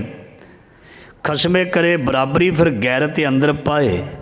ਜਿਹੜਾ ਆਪਣੇ ਮਾਲਕ ਦੀ ਬਰਾਬਰੀ ਕਰਦਾ, ਮਹਾਰਾਜ ਜੀ ਕਹਿੰਦੇ ਉਹਨੂੰ ਸ਼ਰਮਿੰਦਗੀ ਦਾ ਸਾਹਮਣਾ ਕਰਨਾ ਪੈਂਦਾ। ਕਦੇ ਵੀ ਮਾਲਕ ਦੀ ਬਰਾਬਰੀ ਨਹੀਂ ਕਰੀਦੀ। ਮਾਲਕ ਮਾਲਕ ਹੁੰਦਾ, ਉਹ ਵੱਖਰੀ ਗੱਲ ਹੈ। ਅਸੀਂ ਸਾਰੇ ਇਨਸਾਨ ਇੱਕ ਪਰਮਾਤਮਾ ਦੇ ਹਾਂ, ਪਰ ਜਿੱਥੇ ਕਿਸੇ ਨੂੰ ਰੱਖਿਆ ਉਹ ਆਪਣੇ ਵੱਡੇ ਦੀ, ਸੀਨੀਅਰ ਦੀ ਇੱਜ਼ਤ ਕਰੇ, ਸਤਿਕਾਰ ਕਰੇ। ਹੁਣ ਜੇ ਕੋਈ ਅਫਸਰ ਕੁਰਸੀ 'ਤੇ ਬੈਠਾ ਹੈ ਅਤੇ ਅਸੀਂ ਕਹਾਂਗੇ ਸਾਰੇ ਰੱਬ ਦੇ ਬੰਦੇ ਬਰਾਬਰ ਨੇ, ਅਤੇ ਅਸੀਂ ਉਹਦੀ ਇੱਜ਼ਤ ਕਿਉਂ ਕਰੀਏ, ਉਹਨੂੰ ਸਲੂਟ ਕਿਉਂ ਮਾਰੀਏ? ਉਹਦੇ ਜੂਨੀਅਰ ਨੂੰ, ਵੱਡੇ ਅਫਸਰ ਨੂੰ ਸਲੂਟ ਮਾਰਨਾ ਪਏਗਾ। ਇੱਕ ਸਿਪਾਹੀ ਨੂੰ, ਸੂਬੇਦਾਰ ਨੂੰ ਸਲੂਟ ਮਾਰਨਾ ਪਏਗਾ ਜੇ ਉਹ ਕਹੇ ਵੀ ਅਸੀਂ ਤਾਂ ਅੱਲਾ ਦੇ ਬੰਦੇ ਹਾਂ, ਰੱਬ ਦੇ ਬਰਾਬਰ ਹਾਂ। ਇੱਥੇ ਇਹ ਨਹੀਂ, ਇੱਥੇ ਉਹਦਾ ਅਹੁਦਾ ਦੇਖਣਾ ਪਏਗਾ ਵੀ ਇਹਦਾ ਅਹੁਦਾ ਕੀ ਹੈ। ਉਹਦੇ ਅਹੁਦੇ ਨੂੰ ਸਲੂਟ ਹੁੰਦੇ ਨੇ, ਅਹੁਦੇ ਨੂੰ ਸਲਾਮਾਂ ਹੁੰਦੀਆਂ ਨੇ। ਕਈ ਡਾਇਰੈਕਟ ਅਫਸਰ ਭਰਤੀ ਹੁੰਦੇ ਨੇ, ਕਈ ਕਰਨਲ ਜਨਰਲ ਬੜੀ ਛੋਟੀ ਉਮਰ ਦੇ ਹੁੰਦੇ ਨੇ, ਕੋਈ IAS IPS ਜਿਹੜੇ ਅਫਸਰ ਬੜੀ ਛੋਟੀ ਉਮਰ ਦੇ 25 ਸਾਲ ਦੇ ਬਣ ਜਾਂਦੇ ਨੇ, ਅਤੇ ਕਈ ਪਹਿਲਾਂ ਤੋਂ ਨੌਕਰੀ ਕਰਦੇ ਨੇ 40 50 ਸਾਲ ਦੇ। ਉਹਨਾਂ ਨੂੰ ਸਲੂਟ ਮਾਰਨਾ ਪਏਗਾ, ਉਹਨਾਂ ਨੂੰ ਉਮਰ ਨਹੀਂ ਦੇਖਣੀ ਪਏਗੀ। ਸੋ ਮਹਾਰਾਜ ਜੀ ਕਹਿੰਦੇ ਇਸ ਕਰਕੇ ਜਿਹੜਾ ਮਾਲਕ ਹੁੰਦਾ, ਖਸਮ ਹੁੰਦਾ, ਉਹਦੀ ਬਰਾਬਰੀ ਨਹੀਂ ਕਰੀਦੀ, ਨਹੀਂ ਤਾਂ ਸ਼ਰਮਿੰਦਗੀ ਮਿਲੇਗੀ। ਖਸਮੇ ਕਰੇ ਬਰਾਬਰੀ ਫਿਰ ਗੈਰ ਤੇ ਅੰਦਰ ਪਾਏ। ਜਿਸ ਬੰਦੇ ਨੂੰ ਜੋ ਅਹੁਦਾ ਮਿਲਿਆ ਹੋਇਆ, ਉਸ ਨੂੰ ਮਾਲਕ ਨੇ ਦਿੱਤਾ ਹੋਇਆ ਅਹੁਦੇ ਨੂੰ ਹਮੇਸ਼ਾ ਸਲੂਟ ਕਰਨਾ ਚਾਹੀਦਾ। ਅਹੁਦੇ ਦੀ ਹਮੇਸ਼ਾ ਇੱਜ਼ਤ ਕਰਨੀ ਚਾਹੀਦੀ ਹੈ। ਪੱਲਾਂ ਅਤੇ ਅਹੁਦੇ ਨੂੰ ਸਮਝਣਾ ਚਾਹੀਦਾ ਵੀ ਫਲਾਣੇ ਕੋਲ ਕਿਹੜਾ ਅਹੁਦਾ ਹੈ। ਆਪਾਂ ਜਾਂਦੇ ਹਾਂ ਨਾ, ਦਫ਼ਤਰਾਂ ਵਿੱਚ ਜਾਂਦੇ ਹਾਂ, ਥਾਣਿਆਂ ਵਿੱਚ ਜਾਂਦੇ ਹਾਂ, ਕਚਹਿਰੀਆਂ ਵਿੱਚ ਜਾਂਦੇ ਹਾਂ, DC ਕੋਲ ਜਾਂਦੇ ਹਾਂ, ਜੱਜ ਕੋਲ ਜਾਂਦੇ ਹਾਂ, SDM ਕੋਲ ਜਾਂਦੇ ਹਾਂ, ਤਹਿਸੀਲਦਾਰ ਕੋਲ ਜਾਂਦੇ ਹਾਂ। ਸਾਨੂੰ ਕਿੰਨਾ ਡਰ ਜਿਹਾ ਲੱਗਦਾ ਰਹਿੰਦਾ। ਬੰਦਾ ਤਾਂ ਉਹ ਸਾਡੇ ਵਰਗਾ, ਸਾਡੇ ਵਰਗੇ ਕੱਪੜੇ ਪਹਿਨੇ ਨੇ ਉਹਨੇ, ਪਰ ਉਹਦੇ ਕੋਲ ਬਹੁਤ ਵੱਡੀ ਇੱਕ ਸੀਟ ਹੈ, ਬਹੁਤ ਵੱਡਾ ਇੱਕ ਰੁਤਬਾ ਹੈ। ਇਸ ਕਰਕੇ ਹਮੇਸ਼ਾ ਜਿੱਥੇ ਕੋਈ ਬੰਦੇ ਨੇ ਗੱਲ ਕਰਨੀ ਹੈ, ਜੇ ਉਹ ਰੁਤਬੇ ਦਾ ਖਿਆਲ ਨਹੀਂ ਰੱਖਦਾ ਅਤੇ ਗੁਰੂ ਅੰਗਦ ਪਾਤਸ਼ਾਹ ਜੀ ਕਹਿੰਦੇ ਨੇ ਸ਼ਰਮਿੰਦਗੀ ਉਠਾਉਣੀ ਪੈ ਸਕਦੀ ਹੈ। ਜੇ ਸਾਹਮਣੇ ਵਾਲਾ ਸਿੱਧਾ ਹੋ ਜਾਏ, ਉਹਨੂੰ ਸ਼ਰਮਿੰਦਗੀ ਉਠਾਉਣੀ ਪੈ ਸਕਦੀ ਹੈ ਵੀ ਤੂੰ ਕੌਣ ਹੈ ਅਤੇ ਜਿਹਦੇ ਨਾਲ ਗੱਲ ਕਰ ਰਿਹਾ ਉਹ ਕੌਣ ਹੈ। ਤੇਰੇ ਅਤੇ ਉਹਦੇ ਵਿੱਚ ਆਹ ਚੀਜ਼ ਦਾ ਫਰਕ ਹੈ। ਇਸ ਕਰਕੇ ਬੜਾ ਸੋਚ ਸਮਝ ਕੇ ਮਹਾਰਾਜ ਜੀ ਕਹਿੰਦੇ ਬੋਲਣਾ ਪੈਣਾ। ਵਜੋਂ ਗਵਾਏ ਅਗਲਾ ਮੋਹੇ ਮੂੰਹ ਪਾਣਾ ਖਾਏ। ਸੋ ਮਹਾਰਾਜ ਜੀ ਕਹਿੰਦੇ ਜਿਹੜਾ ਇਸ ਤਰ੍ਹਾਂ ਨਹੀਂ ਸੋਚਦਾ, ਫਿਰ ਮਹਾਰਾਜ ਜੀ ਕਹਿੰਦੇ ਬੇਇੱਜ਼ਤੀ ਕਰਾ ਕੇ ਹੁੰਦਾ। ਵਜੋਂ ਗਵਾਏ ਅਗਲਾ ਉਹ ਆਪਣੀ ਪਹਿਲੀ ਵੀ ਜਿਹੜੀ ਇੱਜ਼ਤ ਹੈ ਉਹ ਖੋ ਬਹਿੰਦਾ ਹੈ। ਇੱਥੇ ਫਿਰ ਲਿਖਿਆ ਮੋਏ ਮੋਹ ਪਾਣਾ ਖਾਏ, ਉਹਦੇ ਮੂੰਹ 'ਤੇ ਮਹਾਰਾਜ ਜੀ ਕਹਿੰਦੇ ਫਟਕਾਰਾਂ ਦੇ ਜੁੱਤੀਆਂ ਪੈਂਦੀਆਂ ਹਨ। ਜਿਹੜਾ ਆਪਣੇ ਆਪ ਨੂੰ ਜ਼ਿਆਦਾ ਸਮਾਰਟ, ਜਿਹਨੂੰ ਅੰਗਰੇਜ਼ੀ ਕਹਿੰਦੇ, ਵੀ ਉੱਦਾਂ ਹੀ ਐਵੇਂ ਧੱਕੇ ਨਾਲ ਖਾਹ ਹੀ ਕਹਿੰਦਾ ਪਰਾਂ ਹੋ ਜਾ, ਮੈਨੂੰ ਗਾਂਹ ਹੋਣ ਲੈਂਦੇ, ਮੈਂ ਕਰਦਾ। ਉਹ ਕਹਿੰਦੇ ਪਹਿਲੀ ਵੀ ਇੱਜ਼ਤ ਗਵਾ ਲੈਂਦਾ। ਤੈਨੂੰ ਕੀ ਪਤਾ ਕਿਸੇ ਚੀਜ਼ ਦਾ? ਜੇ ਤੈਨੂੰ ਤਜਰਬਾ ਨਹੀਂ ਤਾਂ ਐਵੇਂ ਨਹੀਂ ਅੱਗੇ ਘੁੱਸ ਜਾਈਦਾ ਸੋਚ ਸਮਝ ਕੇ। ਮਹਾਰਾਜ ਜੀ ਕਹਿੰਦੇ ਨੇ ਵਜੋ ਗਵਾਏ ਅਗਲਾ ਮੋਏ ਮੋਹ ਖਾਣਾ, ਮੋਹੇ ਮੋਹ ਪਾਣਾ ਖਾਏ। ਪਿੱਛੇ ਰਹੀਦਾ ਹੁੰਦਾ ਹਮੇਸ਼ਾ, ਅੱਗੇ ਨਹੀਂ ਵਧੀਦਾ। ਕੋਈ ਆਵਾਜ਼ ਮਾਰੇ ਤਾਂ ਅੱਗੇ ਵਧਣਾ ਚਾਹੀਦਾ, ਬਿਨਾਂ ਬੁਲਾਏ ਨਹੀਂ ਵੜ ਜਾਈਦਾ ਕਿਸੇ ਦੀ ਮਹਿਫਲ ਵਿੱਚ। ਅਗਲਾ ਫਿਰ ਜੀ ਆਇਆਂ ਵੀ ਨਹੀਂ ਕਹਿੰਦਾ। ਜੇ ਚੱਜ ਨਾਲ ਕੋਈ ਇਨਵਾਈਟ ਨਾ ਕਰੇ, ਚੱਜ ਨਾਲ ਕੋਈ ਸੱਦਾ ਨਾ ਦੇਵੇ, ਤਾਂ ਮਹਿਫਲ 'ਚ ਨਹੀਂ ਜਾਈਦਾ। ਧਿਆਨ ਦੇਣਾ, ਇਨਵਾਈਟ ਕਰਨ ਦਾ, ਕਿਸੇ ਨੂੰ ਘਰ ਬੁਲਾਉਣ ਦਾ ਵੀ ਤਰੀਕਾ ਹੁੰਦਾ। ਗੁਸਤਾਖੀ ਮਾਫ, ਸਮਾਂ ਯਾਦ ਨਹੀਂ ਦਿੰਦਾ। ਇਹ ਵੀ ਤਰੀਕਾ ਹੁੰਦਾ। ਜਿਹੜੇ ਸਾਨੂੰ ਸੱਦਦੇ ਨੇ ਉਹ ਸੋਚ ਸਮਝ ਕੇ ਜਾਇਆ ਕਰੀਏ ਵੀ ਸਾਨੂੰ ਲੋਕ ਸੱਦਦੇ ਕਿਵੇਂ ਨੇ, ਸਾਨੂੰ ਲੋਕ ਸਮਝਦੇ ਕੀ ਨੇ। ਫਿਰ ਜਿੱਦਾਂ ਦੀ ਕੋਈ ਇੱਜ਼ਤ ਦਿੰਦਾ ਉਸੇ ਤਰ੍ਹਾਂ ਦੀ ਉਸ ਨੂੰ ਇੱਜ਼ਤ ਮਿਲਦੀ ਹੈ। ਮੈਂ ਨਹੀਂ ਕਹਿੰਦਾ, ਬਾਬਾ ਕਹਿੰਦਾ, ਸਾਡਾ ਗੁਰੂ ਅੰਗਦ ਦੇ ਪਾਤਸ਼ਾਹ ਕਹਿੰਦਾ, ਵਜੋਂ ਗਵਾਏ ਅਗਲਾ ਮੋਹੇ ਮੋਹ ਪਾਣਾ ਖਾਹੇ। ਉਹ ਜਿਹੜੀ ਹੈ ਪਹਿਲੀ ਵੀ ਉਹਦੀ ਜਿਹੜੀ ਥੋੜ੍ਹੀ ਬਹੁਤੀ ਚੰਗੀ ਚੀਜ਼ ਹੁੰਦੀ ਹੈ ਉਹ ਵੀ ਖਰਾਬ ਹੋ ਜਾਂਦੀ ਹੈ। ਇਸ ਕਰਕੇ ਆਖਰੀ ਪੰਕਤੀ ਉੱਦਾਂ ਦਾ ਹੀ ਕੀਤਾ ਜਾਏ ਜਿੱਦਾਂ ਦਾ ਕਿਸੇ ਨੂੰ ਕੰਮ ਆਉਂਦਾ ਹੈ। ਉਨੀ ਕੁ ਇੱਜ਼ਤ ਦੀ ਆਸ ਰੱਖੇ ਜਿੰਨੀ ਕੁ ਦੂਜੇ ਨੂੰ ਦੇ ਸਕਦਾ ਹੈ। ਜ਼ਿਆਦਾ ਇੱਜ਼ਤ ਦੀ ਆਸ ਨਾ ਰੱਖੇ ਜੇ ਜ਼ਿਆਦਾ ਦੇ ਨਹੀਂ ਸਕਦਾ। ਜੇ ਕਿਸੇ ਦੀ ਤੋਹੀਨ ਕਰਨ ਦੀ ਆਦਤ ਬਣੀ ਹੋਈ ਹੈ, ਇੱਜ਼ਤ ਨਾ ਭਾਲੇ ਭਾਈ, ਤੂੰ ਦੇਖੀ ਬਣਦਾ ਕੀ ਹੈ। ਇਹ ਵੱਖਰੀ ਗੱਲ ਹੈ, ਕੋਈ ਸਾਹਮਣੇ ਵਾਲਾ ਰਿਪਲਾਈ ਨਹੀਂ ਕਰਦਾ, ਪਰ ਉਸ ਸਮੇਂ 'ਤੇ ਬੜਾ ਕੁਛ ਕਰ ਸਕਦਾ ਹੈ। ਇਸ ਕਰਕੇ ਕਿਸੇ ਨੂੰ ਬੇਵਕੂਫ ਅਤੇ ਕਮਜ਼ੋਰ ਸਮਝਣਾ ਆਪਣੀ ਹਾਰ ਹੈ।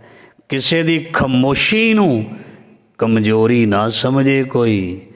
ਕਿਸੇ ਦੀ ਖਾਮੋਸ਼ੀ ਜਿਹੜੀ ਇੱਕ ਦਿਨ ਐਟਮ ਬੰਬ ਬਣ ਜਾਂਦੀ ਹੈ।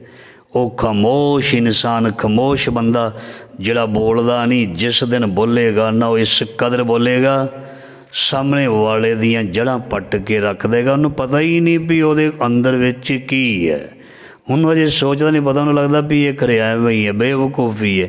ਜਿਹੜਾ ਬੋਲਦਾ ਨਹੀਂ, ਜਿਹੜਾ ਘੱਟ ਬੋਲਦਾ, ਉਹਦੇ ਕੋਲ ਸੋਚ ਰੂਪੀ ਐਨਰਜੀ ਬਹੁਤ ਹੁੰਦੀ ਹੈ, ਉਹਦੇ ਕੋਲ ਸਮਝ ਰੂਪੀ ਐਨਰਜੀ ਬਹੁਤ ਹੁੰਦੀ ਹੈ। ਐਵੇਂ ਥੋੜ੍ਹਾ ਜਰ ਗਿਆ ਕਿਸੇ ਦੀ ਗੱਲ, ਉਹਦੇ ਕੋਲ ਬਹੁਤ ਕੁਝ ਹੁੰਦਾ ਅਤੇ ਉਹ ਫਿਰ ਸਮੇਂ ਦੇ ਨਾਲ ਹਰ ਚੀਜ਼ ਸਮਾਂ ਮੰਗਦੀ ਹੈ। ਸੱਟ ਉਦੋਂ ਹੀ ਵੱਜੇ ਜਦੋਂ ਲੋਹਾ ਗਰਮ ਹੋਵੇ, ਫਾਇਦਾ ਤਾਂ ਐਵੇਂ ਨਹੀਂ। ਸੋ ਆਖਰੀ ਪੰਕਤੀ ਬੜੀ ਪਿਆਰੀ, ਲੰਬਾ ਸ਼ਬਦ ਸੀ, ਚਲੋ ਕੋਈ ਗੱਲ ਨਹੀਂ। ਜਿਸ ਦਾ ਦਿੱਤਾ ਖਾਵਣਾ ਤਿਸ ਕਹੀਏ ਸਾਬਾਸ, ਨਾਨਕ ਹੁਕਮ ਨਾ ਚੱਲੀ ਨਾਲ ਖਸਮ ਚੱਲੇ ਅਰਦਾਸ। ਸੋ ਇਹ ਵੀ ਬੜਾ ਵੱਡਾ ਵਿਸ਼ਾ ਹੈ।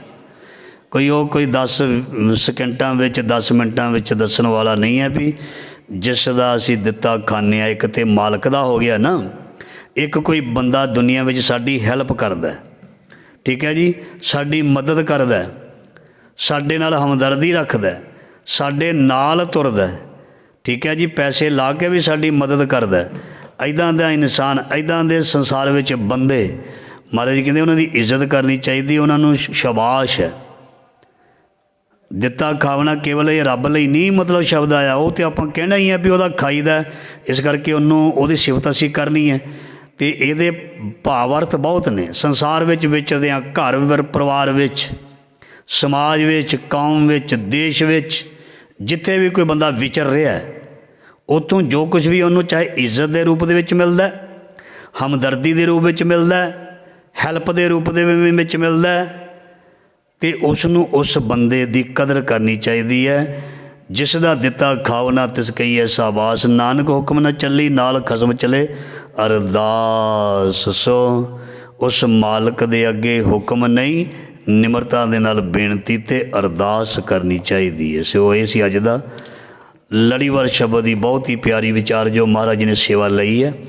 ਇਸ ਦਾ ਭਾਵ ਅਰਥ ਮਹਾਰਾਜ ਸਭ ਦੇ ਹਿਰਦਿਆਂ 'ਤੇ ਵਸਾਵੇ, ਮਹਾਰਾਜ ਸਭ ਨੂੰ ਤੰਦਰੁਸਤੀਆਂ ਦੇਵੇ, ਸਭ ਦਾ ਭਲਾ ਕਰੇ, ਸਭ ਦੇ ਬੱਚਿਆਂ ਦੇ ਕਾਰਜ ਰਾਸ ਕਰੇ। खुशियाँ वर्षे बरताए बख्शे और तिल तिल भेंट की सेवा मारे लेखे विच लाए। भुल चुक माफ़ करना जी। वाहिगुरू जी का खालसा वाहिगुरू जी की फतेह।